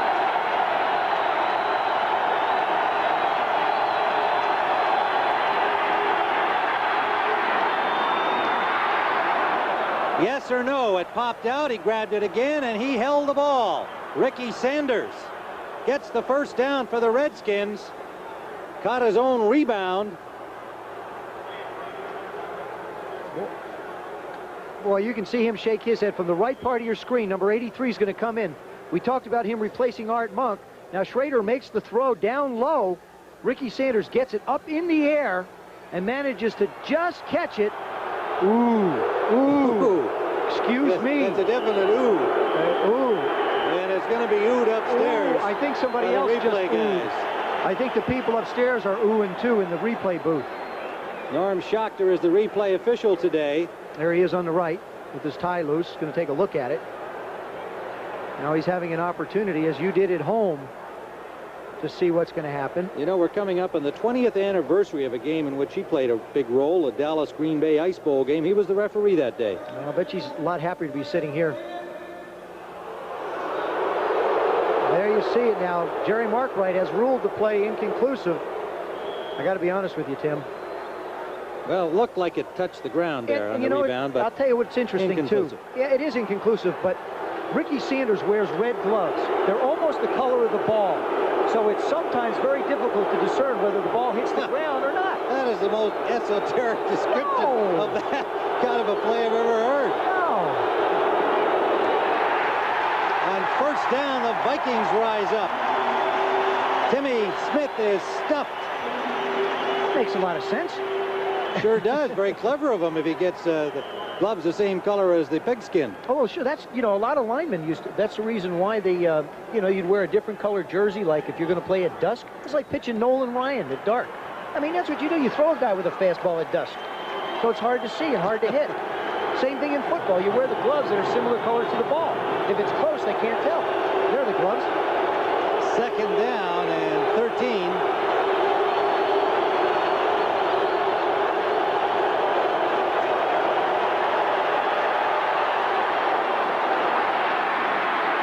Kelvin Bryant got about 5. It'll leave 3rd and 8. Jesse Solomon tracking Bryant. Kelvin Bryant means so much to that Redskin offense. He can run the ball. This is the type of a down where he could possibly take a trap up the middle, come out of the backfield. Basically, he's going to work on a linebacker with a lot of room, so he becomes a very important part of the Redskin offense.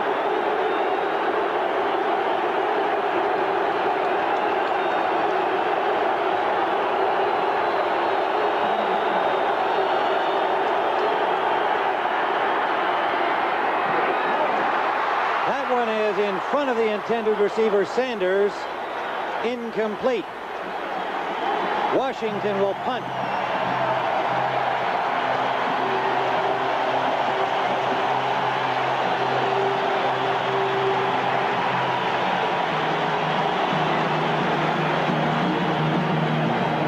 Well, if Jay Schroeder is the kind of quarterback who needs to establish a rhythm, he's not getting a chance to do so in this football game. No, he's certainly not. He's more of a streak guy anyway. This game may play into his type of hands. Last 2 minutes of the ball game, he'll find a place where he'll get hot. But he's not the kind of guy that can do it consistently. Steve Cox will punt. A dandy. Driving back Leo Lewis to the 24-yard line. He is dropped right there by Brian Davis and Dean Hamill. And we are still tied at 7 with 7:42 to go in the 3rd. A Viking victory will assure them a spot in the playoff picture. And the West Division will be settled tomorrow. San Francisco needs a win against the LA Rams. And, of course, New Orleans at home against Green Bay. They can catch the 49ers. A win and a 49er loss. Wilson under pressure from Manley, and he'll be sacked as Charles Mann cut him off at the pass, pursued from behind by Manley, and dropped.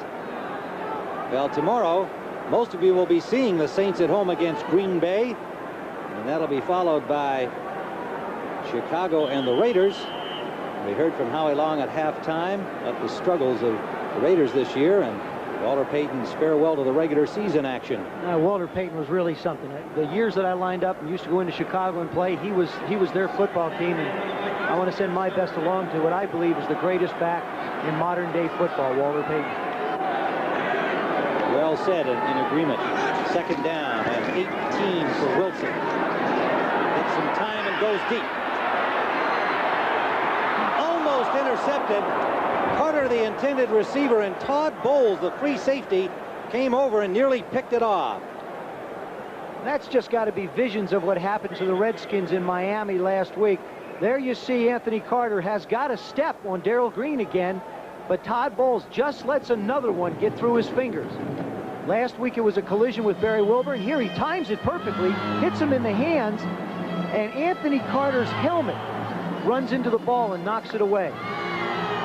There's a case of an offensive player using his head to play good defense.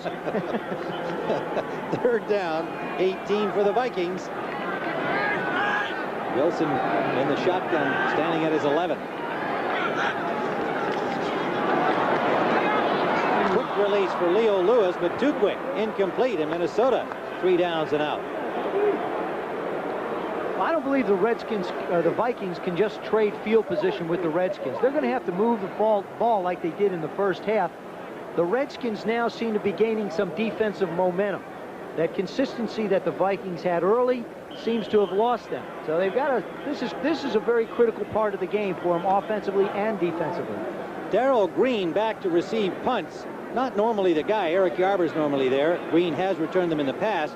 Now he's finally got some field position to work with on this punt. He's standing at his own 38. And he's extremely exciting. Scribner hits a good punt. And it's down by Joey Browner at the 41-yard line of Washington. So Green had no opportunity to return it.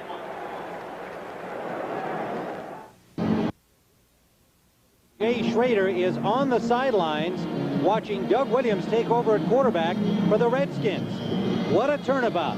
Schroeder leaving 9 of 17, 85 yards. And of course, he had been benched in favor of Williams earlier in the season. And then when Williams was unable to start a Redskin game because of a back injury, Schroeder got the job back and has kept it since, until now.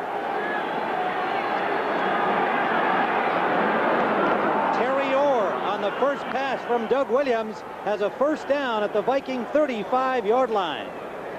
Well, this is just a question of a play action fake. You'll see Doug Williams fake to Timmy Smith into the line. Terry Orr is just going to work his way down the field into the zone that the Vikings are playing. Little play action fake, holds Studwell in the middle. Now Williams looks left, looks right, now puts the throw up. Terry Orr makes the catch. A 7-7 football game. Doug Williams comes in here with 6:17 left in the third quarter. Timmy Smith, flag down. A swarm of Vikings all around the rookie. A loss on the play of about 3 yards, and we'll see what the penalty is. It's going to be against the Redskins holding. Now Timmy Smith gives them the outside rushing that George Rogers doesn't. And talking to Bobby Beathard, he feels like that George is a good inside runner, but he may have lost that step and can't get outside. Timmy Smith gives them the opportunity to turn the corner and get outside. Well, that time he had only the opportunity and no result. Holding, number 87, offense, first down. That's Terry Orr working for the injured Clint Didier, and Joe Gibbs gave Schroeder the hook. Williams has a rating of 97.1 in the complex NFL ratings for quarterbacks. Those were his numbers coming into this game. And Joe Gibbs has opened himself up to the #1 question when he hits the locker room, barring the outcome of this football game: why did you replace Jay Schroeder with Doug Williams? And we are told it is not injury related. And by the look on Schroeder's face, you could guess that. The ball is blocked and nearly picked up by Keith Millard. It was Chris Dolman who got a hand on the ball.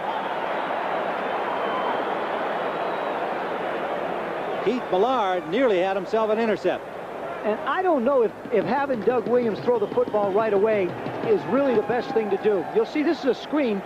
Now Doug Williams is going to go back. Timmy Smith swings out, number 36, to the left part of the screen. Now Dolman just jumps up and bats the ball in the air, and Millard's got a free shot at it. He tries to make the reception, winds up almost running into Doug Martin. Well, I'll tell you something, Dolman has been giving Joe Jacoby fits all day. Well, that's why he's in the Pro Bowl. Second down. Williams going deep for Sanders. He's got it. Touchdown. Williams with that picture-perfect line drive ball he throws right on the money to Ricky Sanders. Oh, and a real credit to Doug Williams to come in cold. And I'll guarantee you, he did not have the faintest idea that he would have an opportunity to play. Ricky Sanders on the outside, on the inside, is just going to go right up the field. It's a mismatch. Anytime you get a wide receiver on a linebacker, and Jesse Solomon's trying to stay with him, but he can't. I asked Doug Williams about the receivers that he has, and the one thing he said about Ricky Sanders, he says, he's the kind of guy that's got that second gear. When the ball goes up, he can go after it. And he had Yashik with a point after, and he has it. So the Washington Redskins have quieted the Metrodome crowd. They have taken the lead for the first time in this game, 14-7.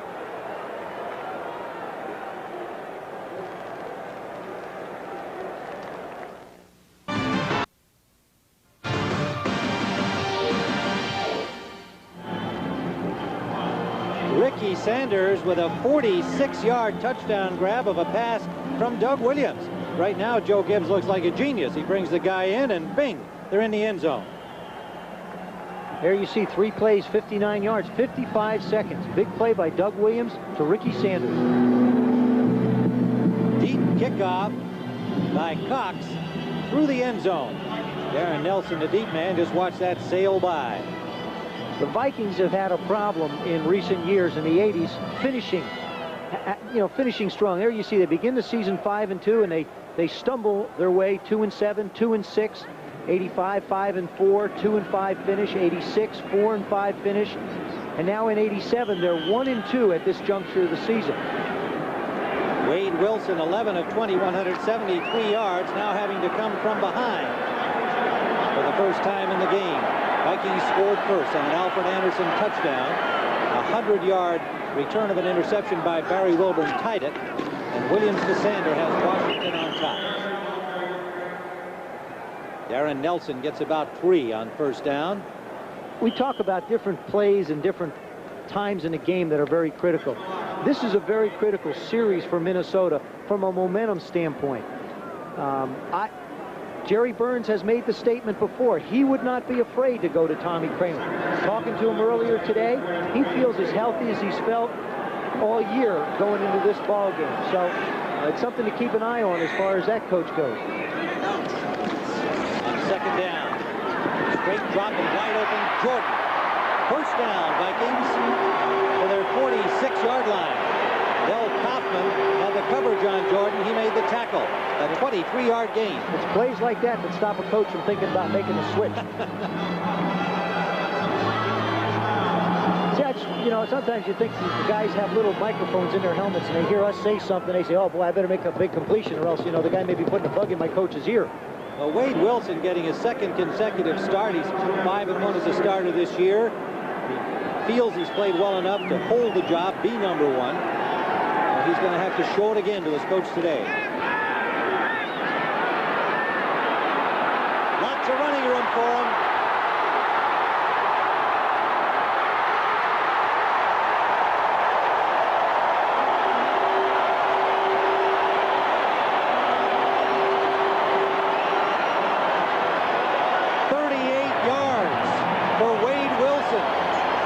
Washington 15-yard line. Here you're going to see great coverage by the secondary people of the Redskins. They're just going to drop back and everybody's going to clear, and Wilson's just going to scramble and take off up the field. Now Richie Pettibone said he'd much rather go against a scrambler than a good passer like he did last week against Marino, but I would have to think after seeing this. Now watch the move he puts on Walton. He thinks he's going out of bounds. He cuts back in. I would have to think that Coach Pettibone's got to say, wait a second, I don't know about going against scramblers either. Darren Nelson, good hold to the 8-yard line. Tripped up by Alvin Walton, or he is in the end zone. Frowns on the Washington sideline. Wilson has 69 yards on 6 carries. Last week, 55 yards against the Lions. I'd have to say that this is the drive of the season for the Minnesota Vikings. They've got to put some points on the board or else a lot of air is going to come out of their balloon. There you see the results inside the 20. 5 times. Come away with 1 score.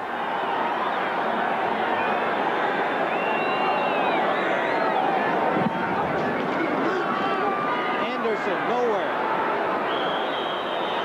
Loss on the play. 4 Redskins in on the play. Bowles and Walton from the safety position. Grant, number 77, and the linebacker, Kaufman. Think back to the last time the Vikings were in this situation when Wilburn picked off 100 yards. The Redskins played zone instead of man-to-man, contrary to what they normally do. I would think about maybe giving the ball to Darren Nelson, thinking that the Redskins may go back into that zone coverage. Let him try and run for it. Allen Rice inside the 5, first down. Great second effort by Rice. He was hit at the line of scrimmage. Joe Gibbs can't understand how he can run up the middle. Number 40, Alvin Walton's going to come over and make the hit. We talked about the young safeties. You see Wilburn coming inside, covering Leo Lewis. Now Alvin Walton's like a heat-seeking missile.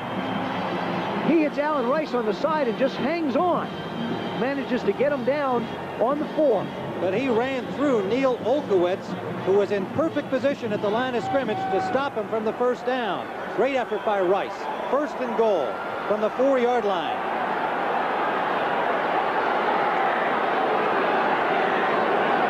Anderson and Dozier, the running backs. D.J. Dozier close to the goal line. The Penn State rookie, they use him in close here. He's got that nose for the end zone. Well, he's their designated touchdown scorer. He has, what, 5 TDs rushing this year, 2 receiving. When they get down close, he's a bigger back. Jerry Burns calls him a slasher. He doesn't just hit a hole, he attacks a hole. And that's what you want down close to the goal line. The ball right at the 1-yard line, second and goal. Rice comes in for Anderson. Dozier is still there. Dozier diving nowhere. Neil Olkowitz and Darrell Grant stop him cold. We showed you earlier. See this gap again? That's a tip-off that the Redskins are going to outcharge with their linemen and bring these 2 linebackers inside to fill the hole. 52 Olkowitz, 51 Coleman. There you see Neil Olkowitz making the play. The center can only block one of them. Made a catch like Willie Mays. Caught that body and stopped him outside the goal line. And they're just going to let it wind down to finish off this 3rd quarter. That's the end of the 3rd quarter with the score. The Washington Redskins 14, the Minnesota Vikings 7. We now pause for a word from your local station.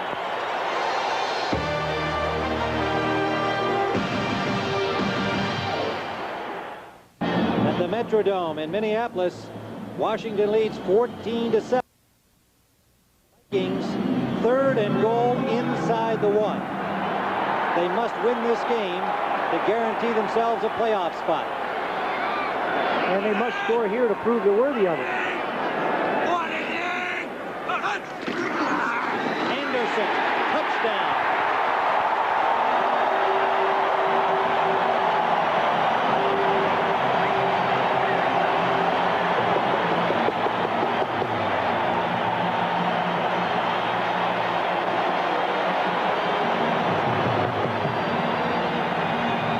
Second of the afternoon for Alfred Anderson. So the somewhat undersized offensive line, not a strong rushing unit, comes up with the big play here, opening the hole for Anderson. 80 yards in 9 plays and used up 5:58 on the clock. Chuck Nelson has it. But not by We are much. tied again. You've got to give a lot of credit to that left side of the line. Gary Zimmerman, 65. David Huffman, 72. Kurt Loudermilk, 63. Watch him blow the Redskin left side off. I mean, Anderson just could have walked into the end zone. Look at that. The entire Redskin defense has been blown back 5 yards. Unbelievable surge by that left part of the line. And Alfred Anderson doesn't even have to jump. He could waltz in. Second of the day for number 46. Shared his home video of his family Christmas with us and is celebrating again today. Merry Christmas for Alfred Anderson so far. Well, tomorrow here on CBS, doubleheader action, and New Orleans at home against Green Bay. A victory there and a loss by the 49ers to the Rams later in the day would give New Orleans the NFC West. Most of you will see that critical game at New Orleans. Now, Tampa Bay at Indianapolis, if they can beat the Buccaneers, and the Colts are at home and they're hot there, they would clinch the AFC East. And then our doubleheader action will feature the Chicago Bears. They're already in the playoffs. They've lost 2 in a row. Must be questioning themselves. Mike Ditka's made a bunch of changes, and they'll be at Los Angeles against the Raiders. 4 o'clock Eastern time, our doubleheader game here on CBS. He's going to have 9 people that aren't very happy, I can tell you that. Short kickoff from Nelson, comes down at the 14. Clarence Verdun is upset and then finished off. The ball loose, but it is whistled dead. And Chris Martin made the tackle. 80 yards in 9 plays, and that real big number, 5 minutes and 58 seconds used up. The Vikings have had the ball most of the day. And coaches like to call that series and that last drive into the end, that's a gut check. All that is a question of who wants to get it more. Do you want to keep them out of the end zone, or do they want to get into the end zone? That time, the Vikings wanted to get in the end zone. They won that gut check. Doug Williams, 2 of 3, 69 yards and a touchdown.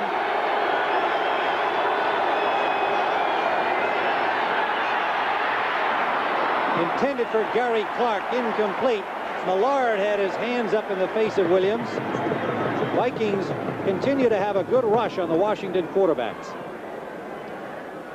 That's that little fake of the counter tray in the backfield by Doug Williams. Now he had Gary Clark open on the crossing pattern, and had Ricky Sanders running deep, but the ball was just thrown into the ground. 2 Alfred Anderson touchdowns for the Vikings on the ground. A 100-yard return of an interception by Barry Wilburn for the Vikings, and a 46-yard touchdown strike from Doug Williams to Ricky Sanders for the Washington Colts. 2nd down. Clark in and out of his hands, picked off by Browner.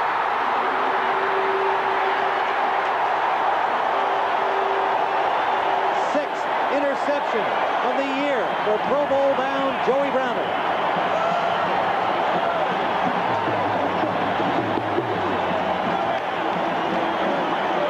There's Gary Clark going to go out. Now Isaac Holt's in coverage. He's got secondary help.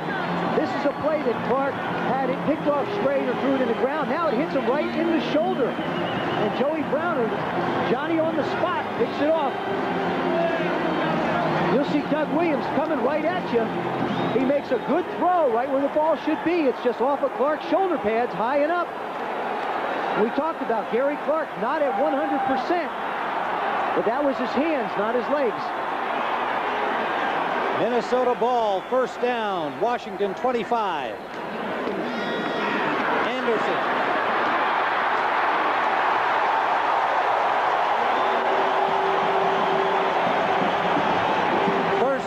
At the 15-yard line. Alvin Walton on the stop.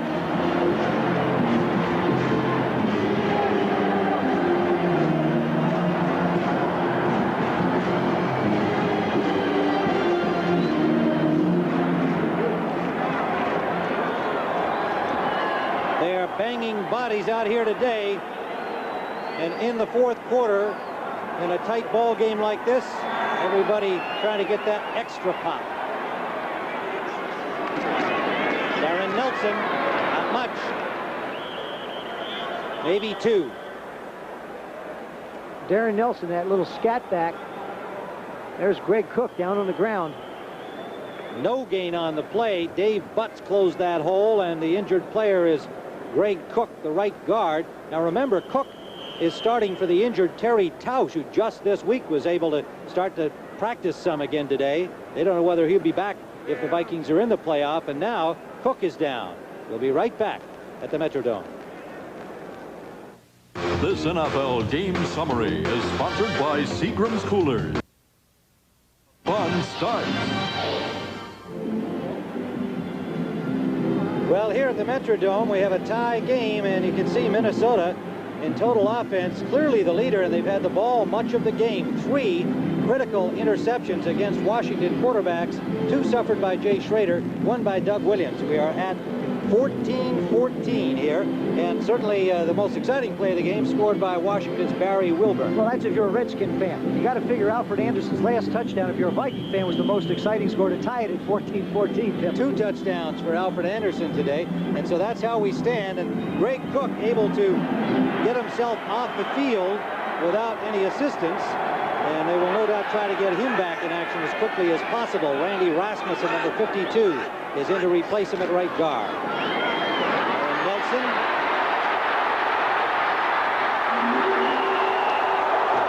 just short of the goal line. Monty Coleman kept him out. 13-yard run for Darren Nelson. First and goal. You'll see Dexter Manley is way out here in space. Look at all that room for Darren Nelson to cut up inside. That's all he really does. They get the double team on Daryl Grant. He comes inside. Dexter Manley is outside. Monty Coleman on the rush. Good block on Darrell Green by Malarkey, and he's in the end zone. Nelson, 53 yards and 12 carries today, and Manley comes out of the game limping. Dexter Manley sorely disappointed at not being named to the Pro Bowl. He also got smushed on that play. They did a crush block on him. Marcus Cook comes in for him, the second-year man out of Boise State, number 74. Diving for the touchdown, Wade Wilson.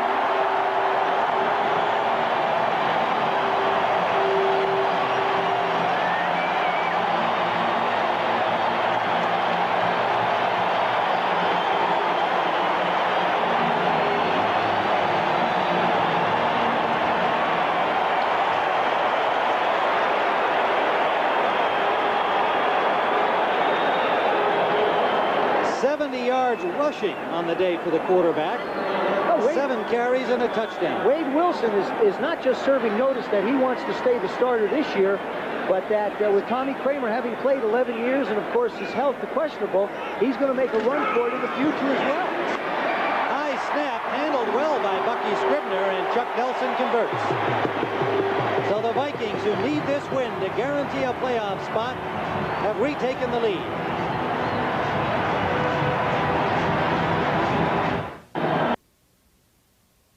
Number of quarterbacks you rush for in a season, Joe? Touchdowns? Touchdowns. I think one. One? I think one, maybe 2 at the most. He's tied with DJ Dozier on the team for most touchdowns scored. Of course, you know, I've never gotten close to 100 yards, and he's fast approaching that with his rushing average.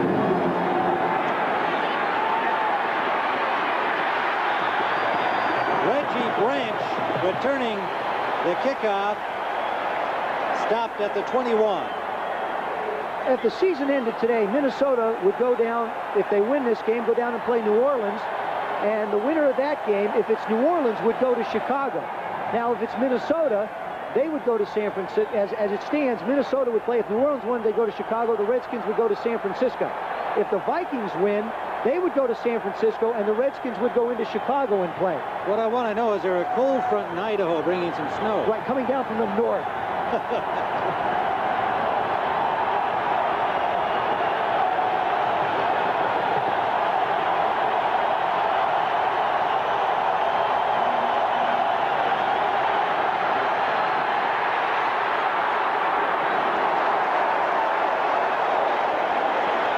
Williams incomplete, intended for Timmy Smith out of the backfield.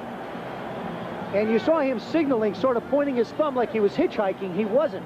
He was trying to relate a message to Verdun, Clarence Verdun on the sideline. Said, if I'm in trouble, come back to me. Come on back down where I can get rid of the ball.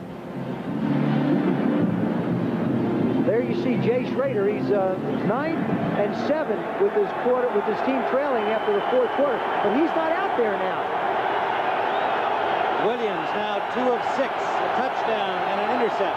Second down.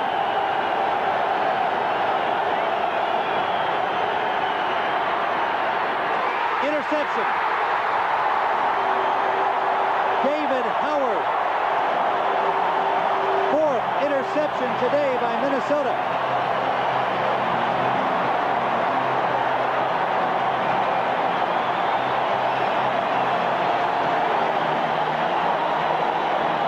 There's David Howard.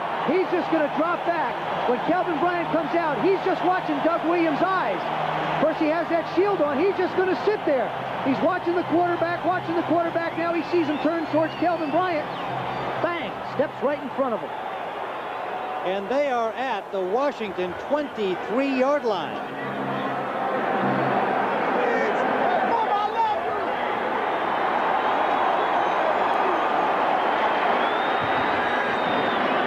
High formation. Anderson the lead back. Aaron Nelson.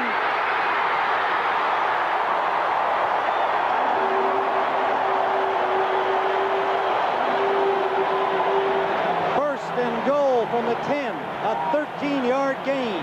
There's one. You can see Joe Gibbs shaking his hands. This is just straight up the middle. You see that hole in the middle? What he's going to do is the guards will turn out. The center cross blocks. Look at that hole. Alfred Anderson with a good block on number 52, Neil Olkowitz. And Darren Nelson is 15 yards downfield before anybody gets close. Now, I've been in this situation, unfortunately, before, kneeling next to Joe Gibbs. What he's explaining to Doug is he says, look, just relax, go out and do the things we talked about. Don't try and press or make something happen. Darren Nelson again squirts through tacklers to the 3. Monty Coleman stopped him there.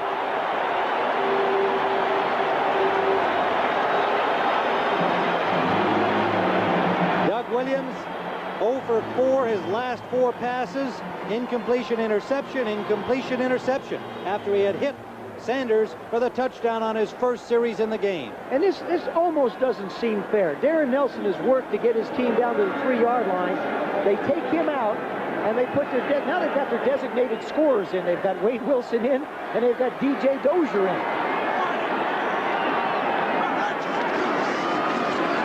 Allen Rice, nowhere. Maybe a half yard. It'll be 3rd down, goal to go. The ball will be spotted just inside the 2. Alfred Anderson comes in, Allen Rice goes out. Grant and Mann made the last stop for the Washington Redskins. Number 52 is Randy Rasmussen. He plays the defensive or the offensive end position. Remember now, even though he wears 52, once he reports, he's a legal wide receiver. Ray Cook has come back in at his guard spot. Wilson rolling, wants to throw out of the end zone as he was under pressure, and Jordan, the intended receiver, had double coverage.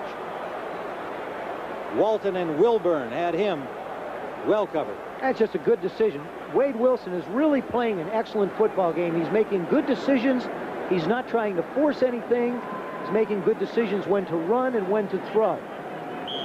Second field goal try for this man, Chuck Nelson. He missed from 51 yards back in the second quarter. He now has, in effect, a wedge shot from the 10. He's 9 for 11 from the 20-yard line, 29-yard range, so still got to hold your breath a little bit. And he's got it.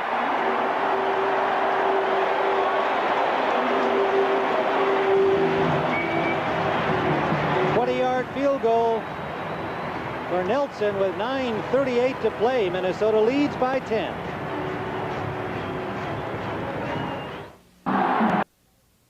Ryan with Joel Theismann at the Metrodome in Minneapolis, where the Vikings, who need this game to guarantee a playoff spot, have taken a 10-point lead. They have been intercepting the Washington quarterbacks, both Schrader and Doug Williams, have suffered at the hands of the defense of Minnesota, and they lead 24-14. And there you see the scores by quarter. Minnesota coming up with 17 points so far in the 4th quarter. Now that's got to make their defense feel awfully good, because they managed to get the turnovers last week and didn't get any points on the board. 3 interceptions for the Vikings today. From the goal line, Verdun.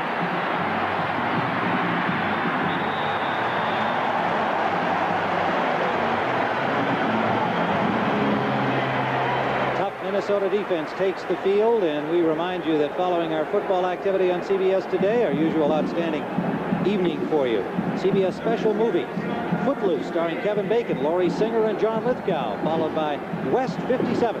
That's here on CBS. Well, you just can't score if you don't have the football, and that's exactly what Minnesota's done. By keeping the ball over 30 minutes, what they've managed to do is keep the Redskin offense off the field.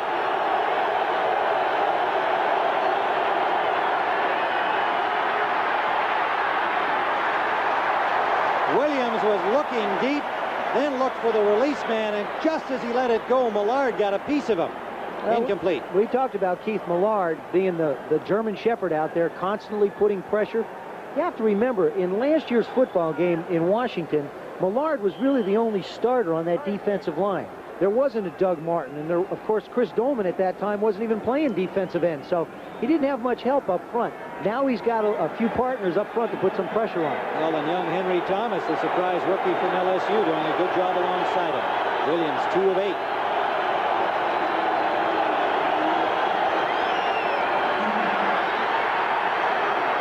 Kelvin Bryant, nowhere to go. Turned inside. And it was Henry Thomas who was way out there from his left tackle spot, helping out the linebacker on the play. Well, all Henry Thomas did was follow Jeff Bostic, the center. You know, you follow the center, and he'll take you to the ball normally. If he's on a screen, he's going to go out and help. If he's going to block down on you, he's probably going to be a running play inside. And that's all he did on that one. So it turns into less than a yard gain. Doug Williams has just got to settle down and relax right now. He doesn't have to pick up the first down. He's just got to make a good decision with the football.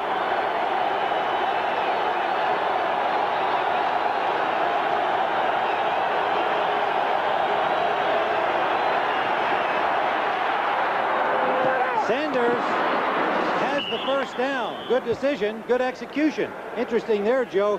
Isaac Holt on the left corner, left early and started to back way off, and Sanders turned it up just inside for enough yardage to get the first down. That's called window dressing, Tim. What happens is the cornerbacks come up on the wide receivers to give the quarterback an illusion that it's going to be a man-to-man press type of defense. And then just before the ball snapped, they try and time it and run out and play a zone, baiting the quarterback into throwing a ball that he shouldn't. And Williams made the right play and has a first down. There you see him line up and back off. See Joey Browner down here just backing up, giving some room. Bryant dropped for a loss. Dolman.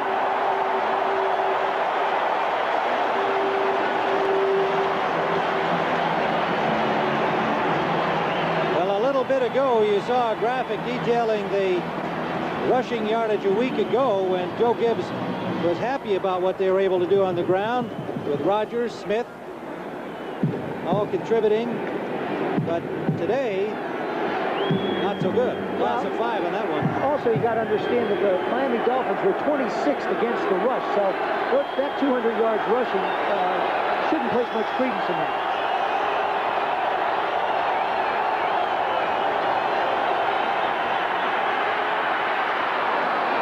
Clark can't hold on.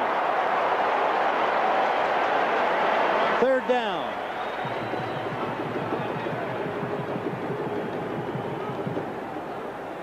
There you see, which is somewhat of an indication the way the Redskins have had to play opponents this year. Only 2 opponents currently have winning records. Miami, who beat them in the waning minutes last week, and Minnesota, who is leading this football game 24-14 in the 4th quarter.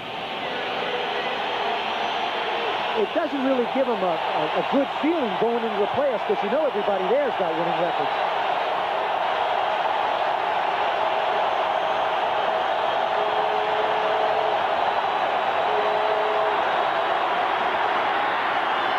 Kelvin Bryant, first down, Redskins, into Minnesota territory at the 49. Bryant gets up limping, 29-yard gain. Williams on the money to Kelvin Bryant. And the crowd suddenly hushed as they were roaring there in support of the Vikings defense. But Williams brought some silence. You know, we talked about earlier the 50-yard line being a place where coaches like to come up with unique type of plays. Joe Gibbs has always been one. You know, you look for different things, maybe a screen pass, a reverse, something of that nature. He's that type of a coach. Here's the reverse. Clarence Verdun to the 35-yard line and a first down. Joe Theismann have the feeling that you know a little bit about the Redskin offense. I wonder why. Actually, you know, you can do it on both sides. Coaches get that tendency. What's going to happen is Verdun's going to come around. You see this area, so if the tackle blocks down and they get a lead block out here on the linebacker, Chris Martin, there's a big hole. And Clarence Verdun is the fastest of the offensive Redskins. So you see him turn up the field. Now that's R.C. Tillman trying to stay up with him. We can forget that.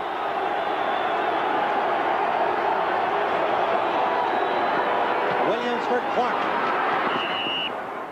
May have another first down. Yes, he does. Gary Clark playing hurt. Missed practice much of the week. Didn't start the game. I'm sure talked his way into the second series and has made several catches since. He's a phenomenal athlete. He's got a pulled left groin. He's got a sore hip flexor on the left side. Now, a hip flexor is that muscle that attaches the hip to the leg part. It makes it very difficult just to pick your legs up. And there you... Well, we mentioned Joe Theismann's time with Washington. There was a great quarterback, Sonny Jurgensen, in his day with the Redskins. He was a great teacher for me. Nobody threw the ball better than Sonny Jurgensen. Williams lofts it up, and it is incomplete. Out of bounds. Clarence Verdun near the goal line, but out of bounds. But I got to tell you, any quarterback would be proud of that throw. Doug Williams puts this right where it should be. Now, Verdun is going to make the reception. Remember, you got to have 2 feet in bounds. The ball is floating towards the outside. There's one. Ooh. Right on the line. He didn't have possession either, but still, his left foot hit the line. Either way, it was an incomplete. And that's Charlie Taylor, the wide receiver coach, explaining to him what he should have done. Crazy George is at the game. Second down at 10 from the 25. Play action. Williams under pressure from Dolman. Off to Terry Orr. To the 20-yard line, leaving 3rd and 5. Wyman Henderson on the tackle. You know, one thing in talking to Jerry Burns, which has been a tendency for the Minnesota Vikings this year, every time their team has scored, they've had somewhat of a letdown, and the other team has managed to come down the field and score as well. We're seeing the Redskins now move down, so he's a little bit concerned. Well, even in their last meeting a year ago, back in November of '86, there's what happened. 12-point lead dissipated. In 6 minutes. Now there's 5:20 left, and they've got a 10-point lead.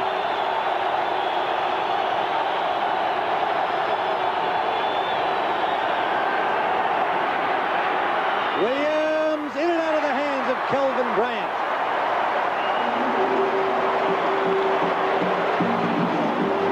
Wyman Henderson on the coverage. Well, Wyman Henderson was on the coverage, but that's not Wyman Henderson. That is Stafford Mays, the defensive tackle.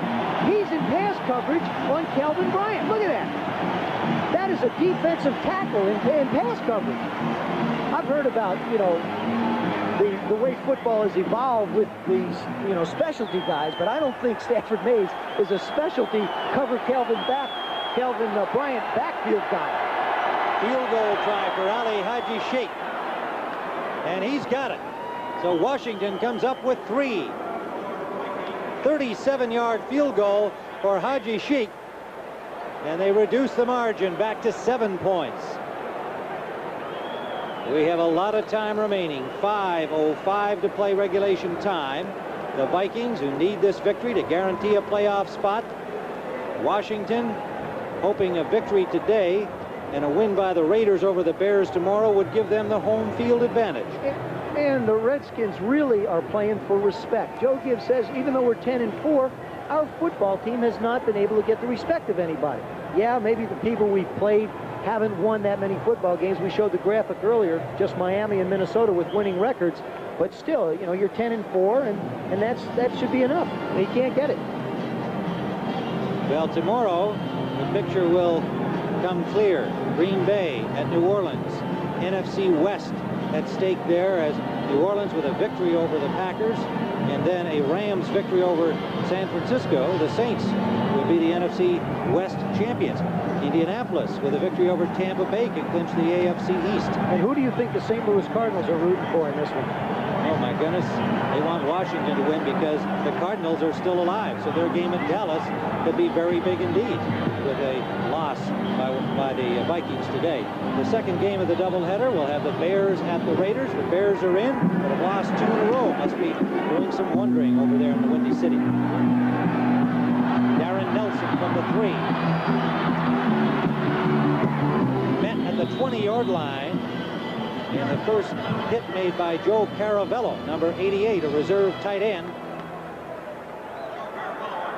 4:54 to go. 7-point lead. What kind of an offense do you bring? You do what you do best, I imagine, because Absolutely. That's throwing the football for Minnesota. You don't change. I don't think you can afford to get conservative. It looked like the Vikings were a little bit that way in the second quarter, part of the third quarter. They opened it up. and they gave the Redskins fits. Also, you got to remember, Wade Wilson is a good runner, so if you do go back in the pass, he still could run with the football. Under pressure from Charles Mann. Threw the ball in the direction of Darren Nelson. It'll be 2nd and 10. Well, that one he tried to throw into the ground, try and dig up a little bit of the turf. Charles Mann, yeah, he's having a fine day. He deserves a double voice. I think so.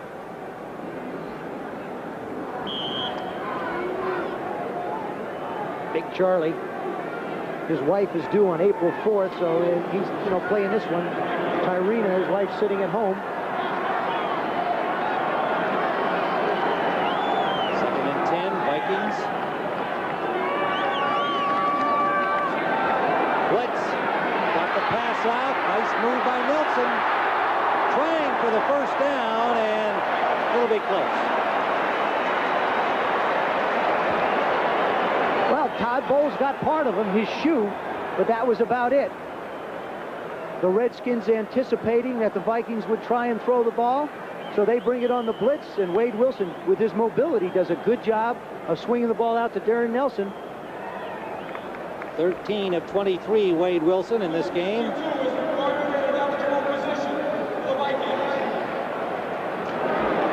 Third down and less than a yard.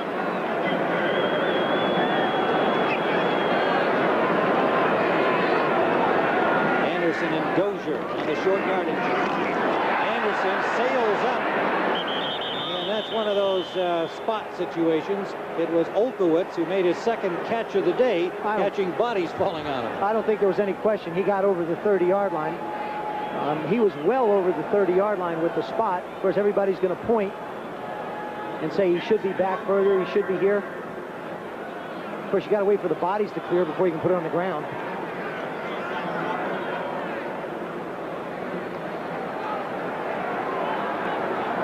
Well, they'll measure. 3:54 to go. Vikings want to keep the football, keep the lead, and head to the playoffs. I used to do the same thing when I played. I'd walk into a huddle when there was a measurement and talk to the referee like me talking to the referee was going to change where the ball was on the ground. But it never worked. Well, the Vikings have the first down. Time remaining under the 4-minute mark. Now what you want to do as a quarterback, there you see Alfred Anderson get up in the air. But what you want to do as a quarterback now is keep an eye on the 30-second clock and try and bleed it down as much as you can. Help the defense out that if the Redskins do get the ball back, you're going to put them in a hole with as little time left on the clock. That's what Wade Wilson is thinking right now. Vikings defense has been magnificent today. Darren Nelson squirts through. A flag is down. And as Nelson got about 4. Bowles and Walton converged on him from the safety positions. Holding the signal against Minnesota. And Darren Nelson, well, he wasn't stripped of the ball, but he was stripped of his towel and his shoe on the play. 86, offense, first down. Well, that was the other shoe that he lost this time. The shoe before was his left one. You'll see right here the holding penalty. He's going to grab on to Darrell Grant, number 77. Now there he locks up. That's Mike Malarkey. He just locks up on the coverage on Dexter Manley. Now that does two things. It stops the clock.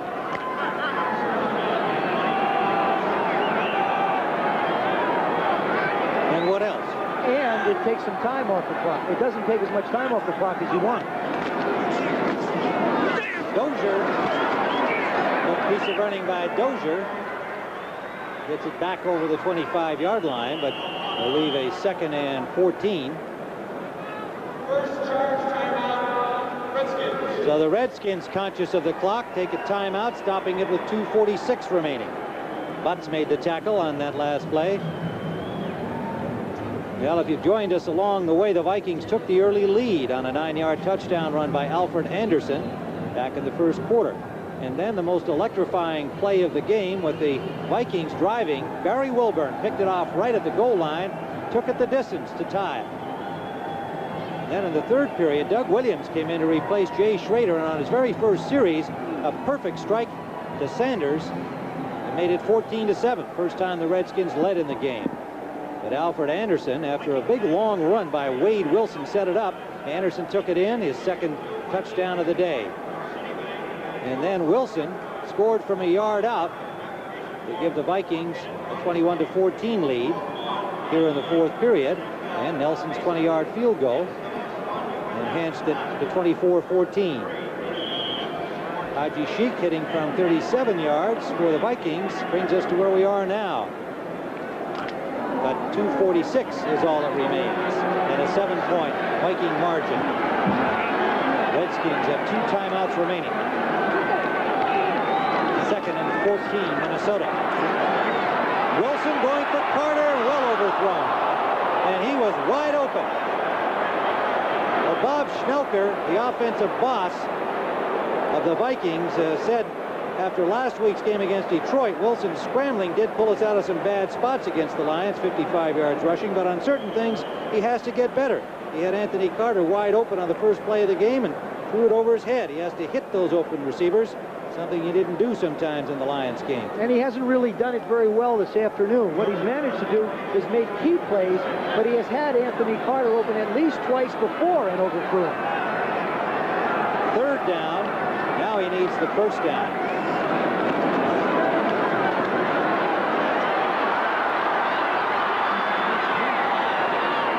Dropped by Steve Hamilton after a gain of 5. It'll be 4th down, and the Vikings will have to punt.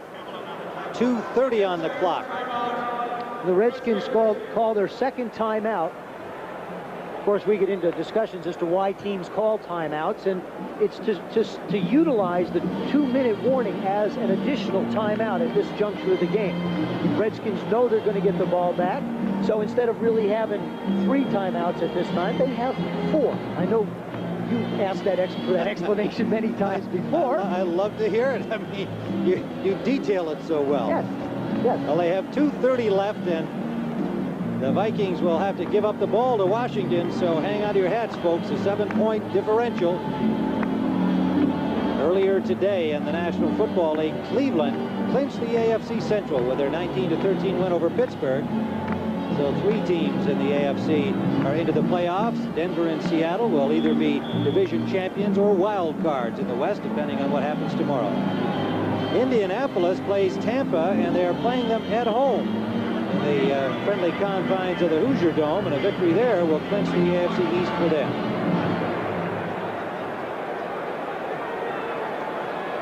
Scribner standing at his 15. Darrell Green at the 25 of Washington. The left footer gets it to the 30-yard line. Darrell Green up to the 40. 38-yard punt. Good field position at the 40-yard line for Washington. 2:21 to play in the game. Sam Ano made the tackle. The Redskins have traditionally in the last few years been very good at this juncture of the game. They know what they have to do. They know they need 7 points on the board. What happens with the change of possession is you also get the clock stopped. So they really pick up 5 different times when the clock can stop without throwing the ball out of bounds, and it works to their favor.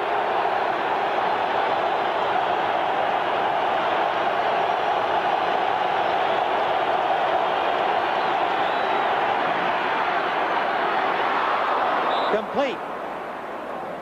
Gary Clark just short of the first down inside the 50-yard line, Washington territory. And they will not get this one off. Yes, they do. Right at the 2-minute mark, and Williams way over the head of Ricky Sanders. And we have 1:56 remaining to play here at the Metrodome. A 7-point lead for the Vikings.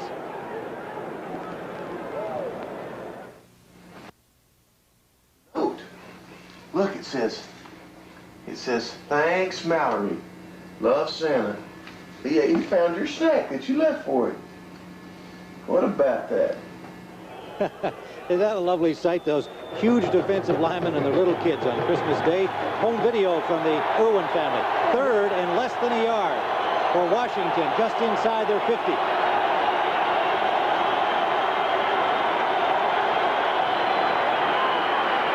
Williams just gets it up, and Sanders wide open.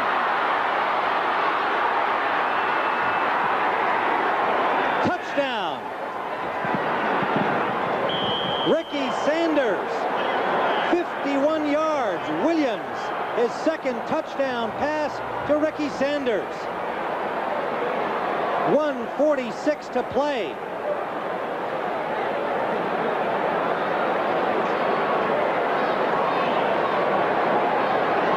And a very critical call in a 3rd and short.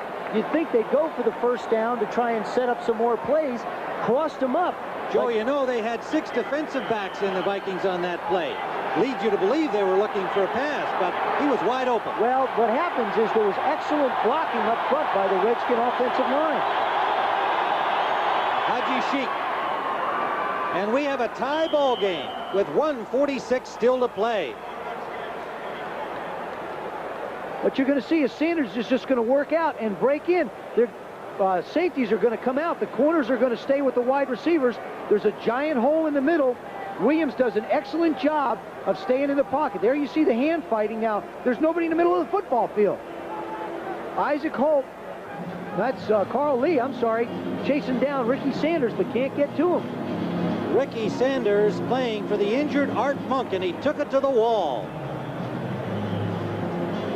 6 catches today, 2 touchdowns, 132 yards. A lot of credit up front to Mark May, 73, R.C. Thielman, 69, Bostic, 53, McKenzie, 63, and Joe Jacoby, number 66, giving Doug Williams a chance to stand in the pocket for a while and pick out his receiver, Ricky Sanders. Joe, I was surprised when the Vikings brought their defensive backs out on the field. They had 6 of them out there on the 3rd and short.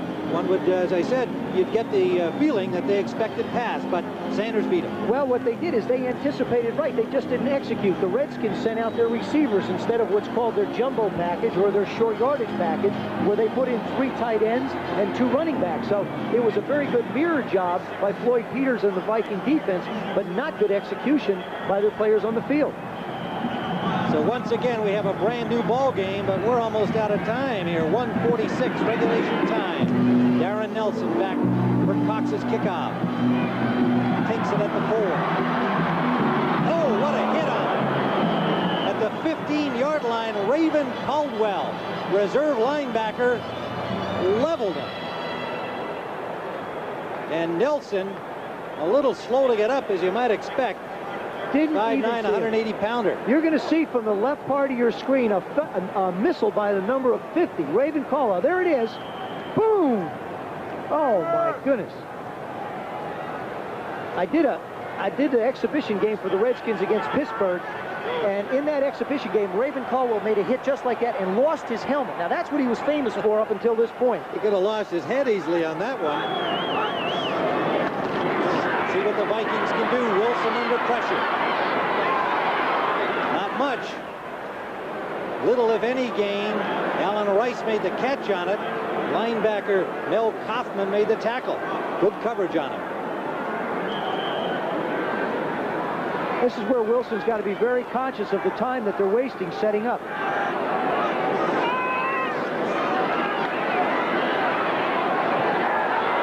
Interception, Walton. To the 22-yard line, Alvin Walton.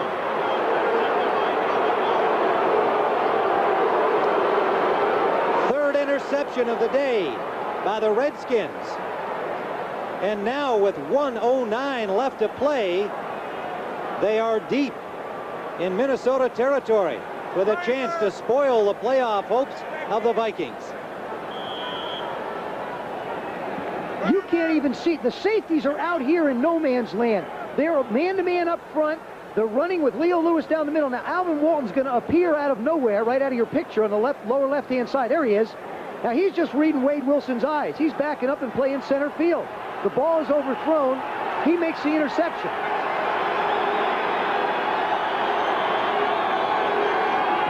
George Rogers inside the 20, a gain of 3. Ali Haji Sheikh preparing on the sideline.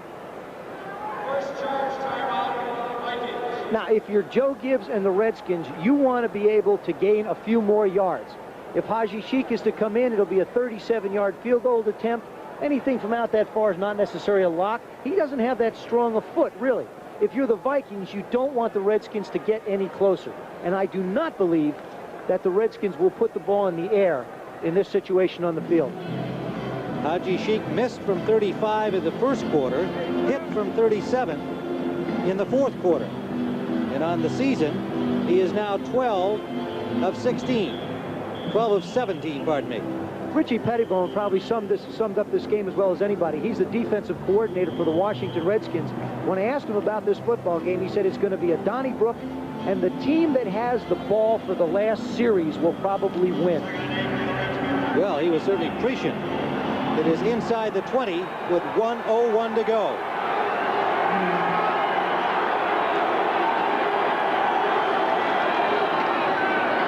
Rodgers again. Has not had a lot of activity today for the Redskins, primarily because Minnesota has had the ball much of the day. It'll be 3rd down and 5 as the Vikings take another timeout. And they have 1 remaining.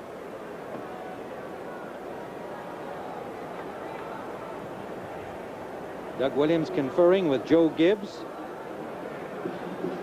Floyd Peters is his defense ready. Tomorrow, our action on CBS includes the big New Orleans-Green Bay game down at the Superdome. The Saints with a victory combined with a loss by the 49ers to Los Angeles would give them the NFC West. We mentioned earlier that Indianapolis could lock up the AFC East with a victory over Tampa Bay. Some of you will see that game. And St. Louis and Dallas, now all of a sudden, if the Vikings lose and St. Louis beats Dallas, the Cardinals are going to sneak in. So that's a big one. Detroit at Atlanta, well, he got that #1 pick at stake in that game, perhaps. Chicago Bears and the Raiders will finish up the day here on CBS tomorrow. All right, 56 seconds left. 3rd down, a long 5. A keeper for Williams. Picks up maybe 2.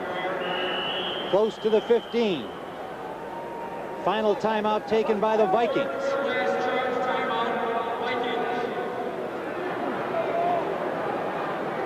Overtime looming if the Washington Redskins are unable to come up with the points here. There you see both teams do fairly well in overtime. Of course, last year, the edge went to the Redskins 44-38 in a real shootout. Here comes Jay Schroeder on, not to quarterback, but to hold for Ali Haji Sheikh. Now, the Vikings have no more timeouts left, so obviously what they want to do is figure we'll play this thing into overtime. We've had control of the football game most of the game. We'd love it to get into overtime because then we have a chance to take the ball, get it back in our hands with normal time, and move it down the field. They're going to spot it at the 28-yard line, so it'll be a 38-yard try. Check the 23-yard line, a 33-yard attempt. He's got one from 37.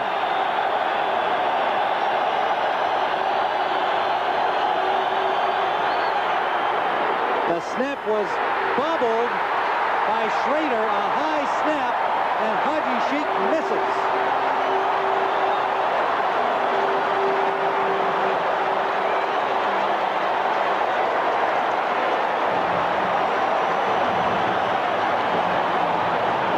David Jones, the snapper, got that ball up a little high.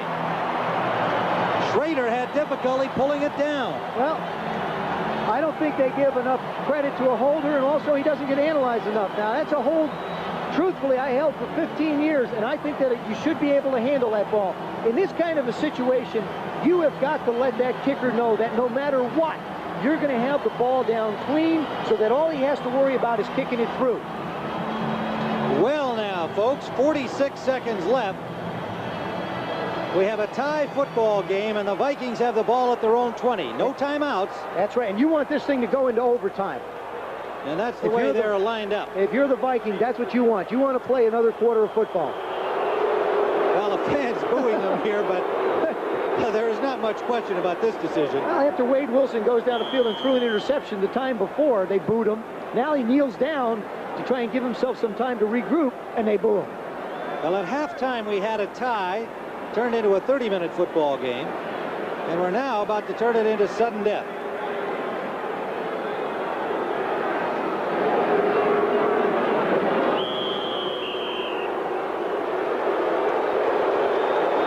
A year ago, it was Washington who won in overtime. The Vikings and their fans hope that this year it's their turn. If it is not their turn, they will have to await the outcome of the St. Louis-Dallas game tomorrow. They felt they had to win here today to prove they're a playoff team, control their own destiny, win the game, and guarantee that playoff spot. And Jerry Burns said it very, very plainly all week. He said there isn't another game. This is the game for us. We've got to play well. We've got to beat Washington. For the Redskins, we've talked about the respect factor. We've talked about one other thing that Joe Gibbs brought up that's very important. Because they clinched the division so early, they did not have an opportunity to really be in a game with their backs against the wall. This is one where they are. Let's find out who's going to get the ball. Call it in the air, Justin. Heads is a call. Don't touch it. Heads. Washington won the toss.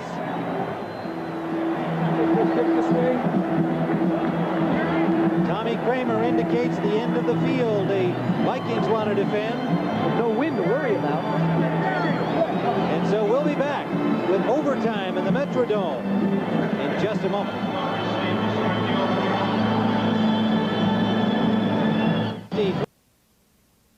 To see the end of this one. Now remember this. Should the Vikings finish this game in a tie, they will get into the playoffs. That's all they need here today. Whether that'll affect their strategy, we'll have to see what happens, because Washington's going to get the ball first. They won the toss. I think that falls in the same category as Jerry Burns worrying about the next game or what happens to St. Louis and Dallas. I think he wants to win this thing outright, not worry about a tie. He'll take it, but I'll guarantee you, that's not what he wants. The drama this afternoon on the Washington sideline as we watch Jerry Burns trying to look calm down there on the Minnesota sideline, centers around the quarterback change from Schrader to Williams. Williams, with 2 touchdown passes to Sanders, despite 2 interceptions, has brought them back even. Ricky Sanders, who has those 2 touchdown strikes from Williams, is the deep man on this kickoff. Now, this is something Joe Gibbs talked about. To get ready for the playoffs, he was going to have Ricky Sanders back on kickoffs and Darrell Green back on punts. We've seen it this afternoon. Chuck Nelson to kick it off.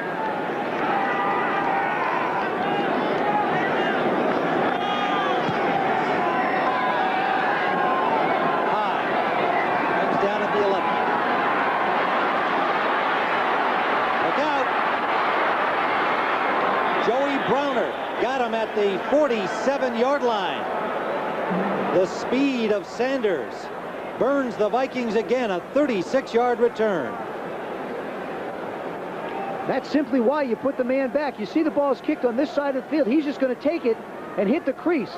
The Vikings all converge out of their lanes on the ball, and you see the wall set up by the Redskins. Dean Hamill with a good block.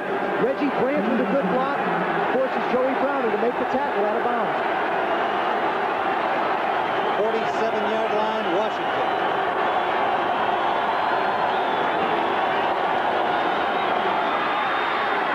Williams, good catch, Sanders.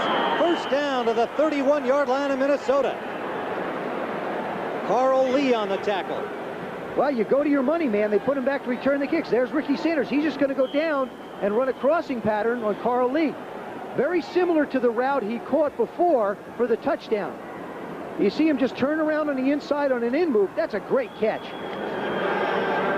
Ricky Sanders getting to start in this game because of the injury to Art Monk, one of the very best ever to play in this league. Out with an injury. Some movement by the Redskins. Flags come down. Warren on the wing. Now, they'll call that pulling the defense off sides. When the offensive man moves like that and the defense can move, they hit him. That should be a penalty against the Redskins. Now the question is because he's a tight end, can he lift his hand and reset? That's what they're discussing in that huddle. I used to hate those huddles. Donnie Warren was set up on the wing there. Yeah, when you get these discussions, it's like waiting for the decision after a boxing match. When you know they're huddling, you start to worry about whether or not you come out the winner, even though you feel you're well ahead on the cards. Number left-hand part of your screen there, Bob Beeks. It's his birthday, so I figure he wants to get in and have us wish him a happy birthday, so we will. Well, happy birthday. Number 59. Christmas birthday. A long discussion here.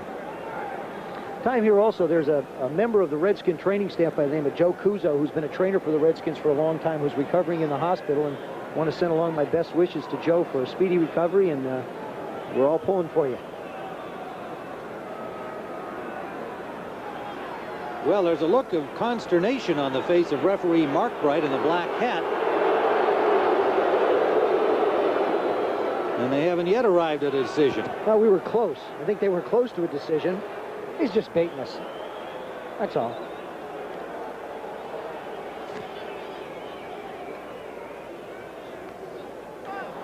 We have offsetting fouls. We have false start number 85. We have encroachment number 75. Offset. Now, that's a. You don't want to get me started on this one, do you?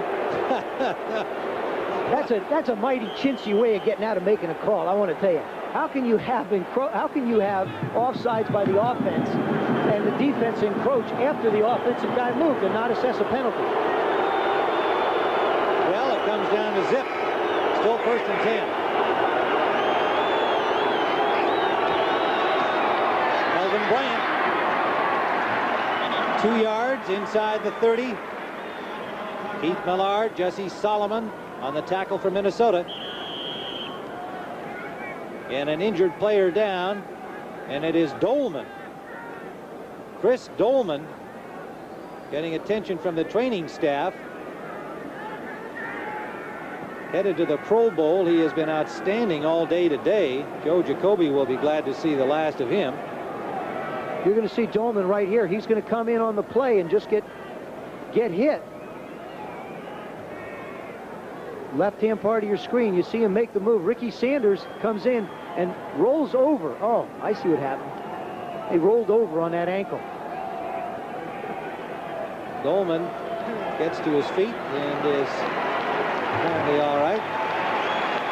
I wouldn't be surprised if he comes out for a play or two and can go back in. But if the Vikings can continue and get into the playoffs, he's going to be pretty sore for next week. He's got 2 tackles, an assist, 3 altogether, and broke up a pass, batting one away, and has had plenty of pressure, leading to a number of hurries today against the Washington quarterback. Stafford Mays comes in to replace him.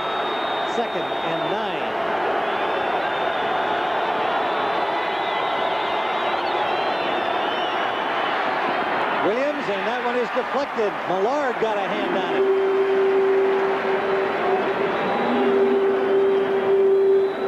Keith Millard, left-hand part of your screen. He's just going to get his hands up. Ricky Sanders is going to hook up right here. Doug Williams just trying to move the ball down the field. There's Millard. He stopped at the line of scrimmage, but he manages to get the hand up right there. The receiver was waiting for the ball.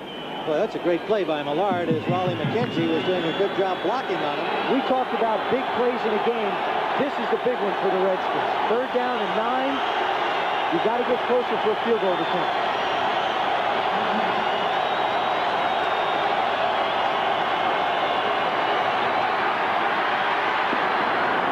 Sanders, 1st down, Washington. Ricky Sanders, the hot hand today.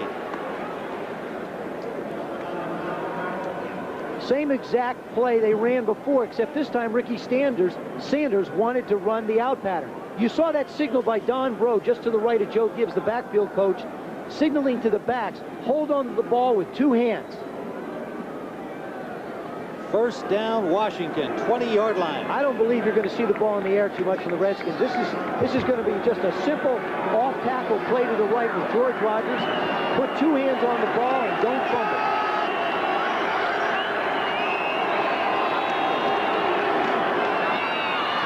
Rogers, with a burst of speed, has another first down inside the 10. An 11-yard gain for George Rogers. What you're going to see here is you're just going to see the offensive line of the Redskins blow everybody off, cave it in, and allow Rogers to cut back against the grain. A good job by that offensive line. They all slide to the right and create a running lane for George Rogers up the middle, making John Harris make the tackle. Sixth play of this first series of overtime will lead to the field goal try by Haji Sheik. And Joe Gibbs wants to take a timeout here. And he did that only because he looked up at the 30-second clock and he saw it running down to 6 seconds, didn't have all his personnel in or out, so he didn't want to rush it. Ali Haji Sheik missed from 35, hit from 37, missed from 33 in the final minute. And that was because Schrader unable to bring down the pass from center to get it set up properly for him. Well, certainly if the Redskins win today, you'd have to say they won ugly. They have played the kind of football they've played all year. Played a poor first half, all the way through the middle of the third quarter. Doug Williams went in, did something very good, got the touchdown pass, but then became a little erratic, threw a couple interceptions, and then he made the big play to Ricky Sanders to get his team back in the ballgame and tie it up.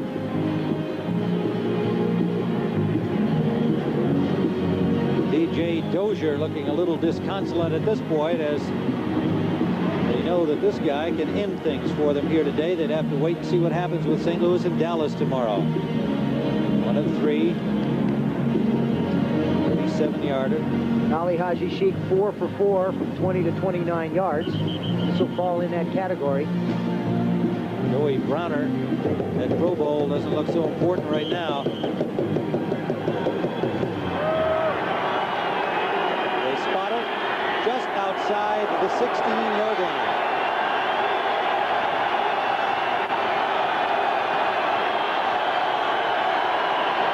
Good pass. Good kick. And the Washington Redskins have deflated the Metrodome crowd and badly injured the playoff hopes of the Minnesota Vikings. An overtime victory, the second year in a row for Washington over Minnesota. This time 27-24 on the foot of that young man, Ali Haji Sheik. It was a struggle uphill all the way. Joe Gibbs changed quarterbacks from Schrader to Williams. Williams had 2 touchdown passes and set up the winning field goal. So Washington moves to 11-4. They'll wait to see if the Raiders can beat the Bears and assure them the home field advantage.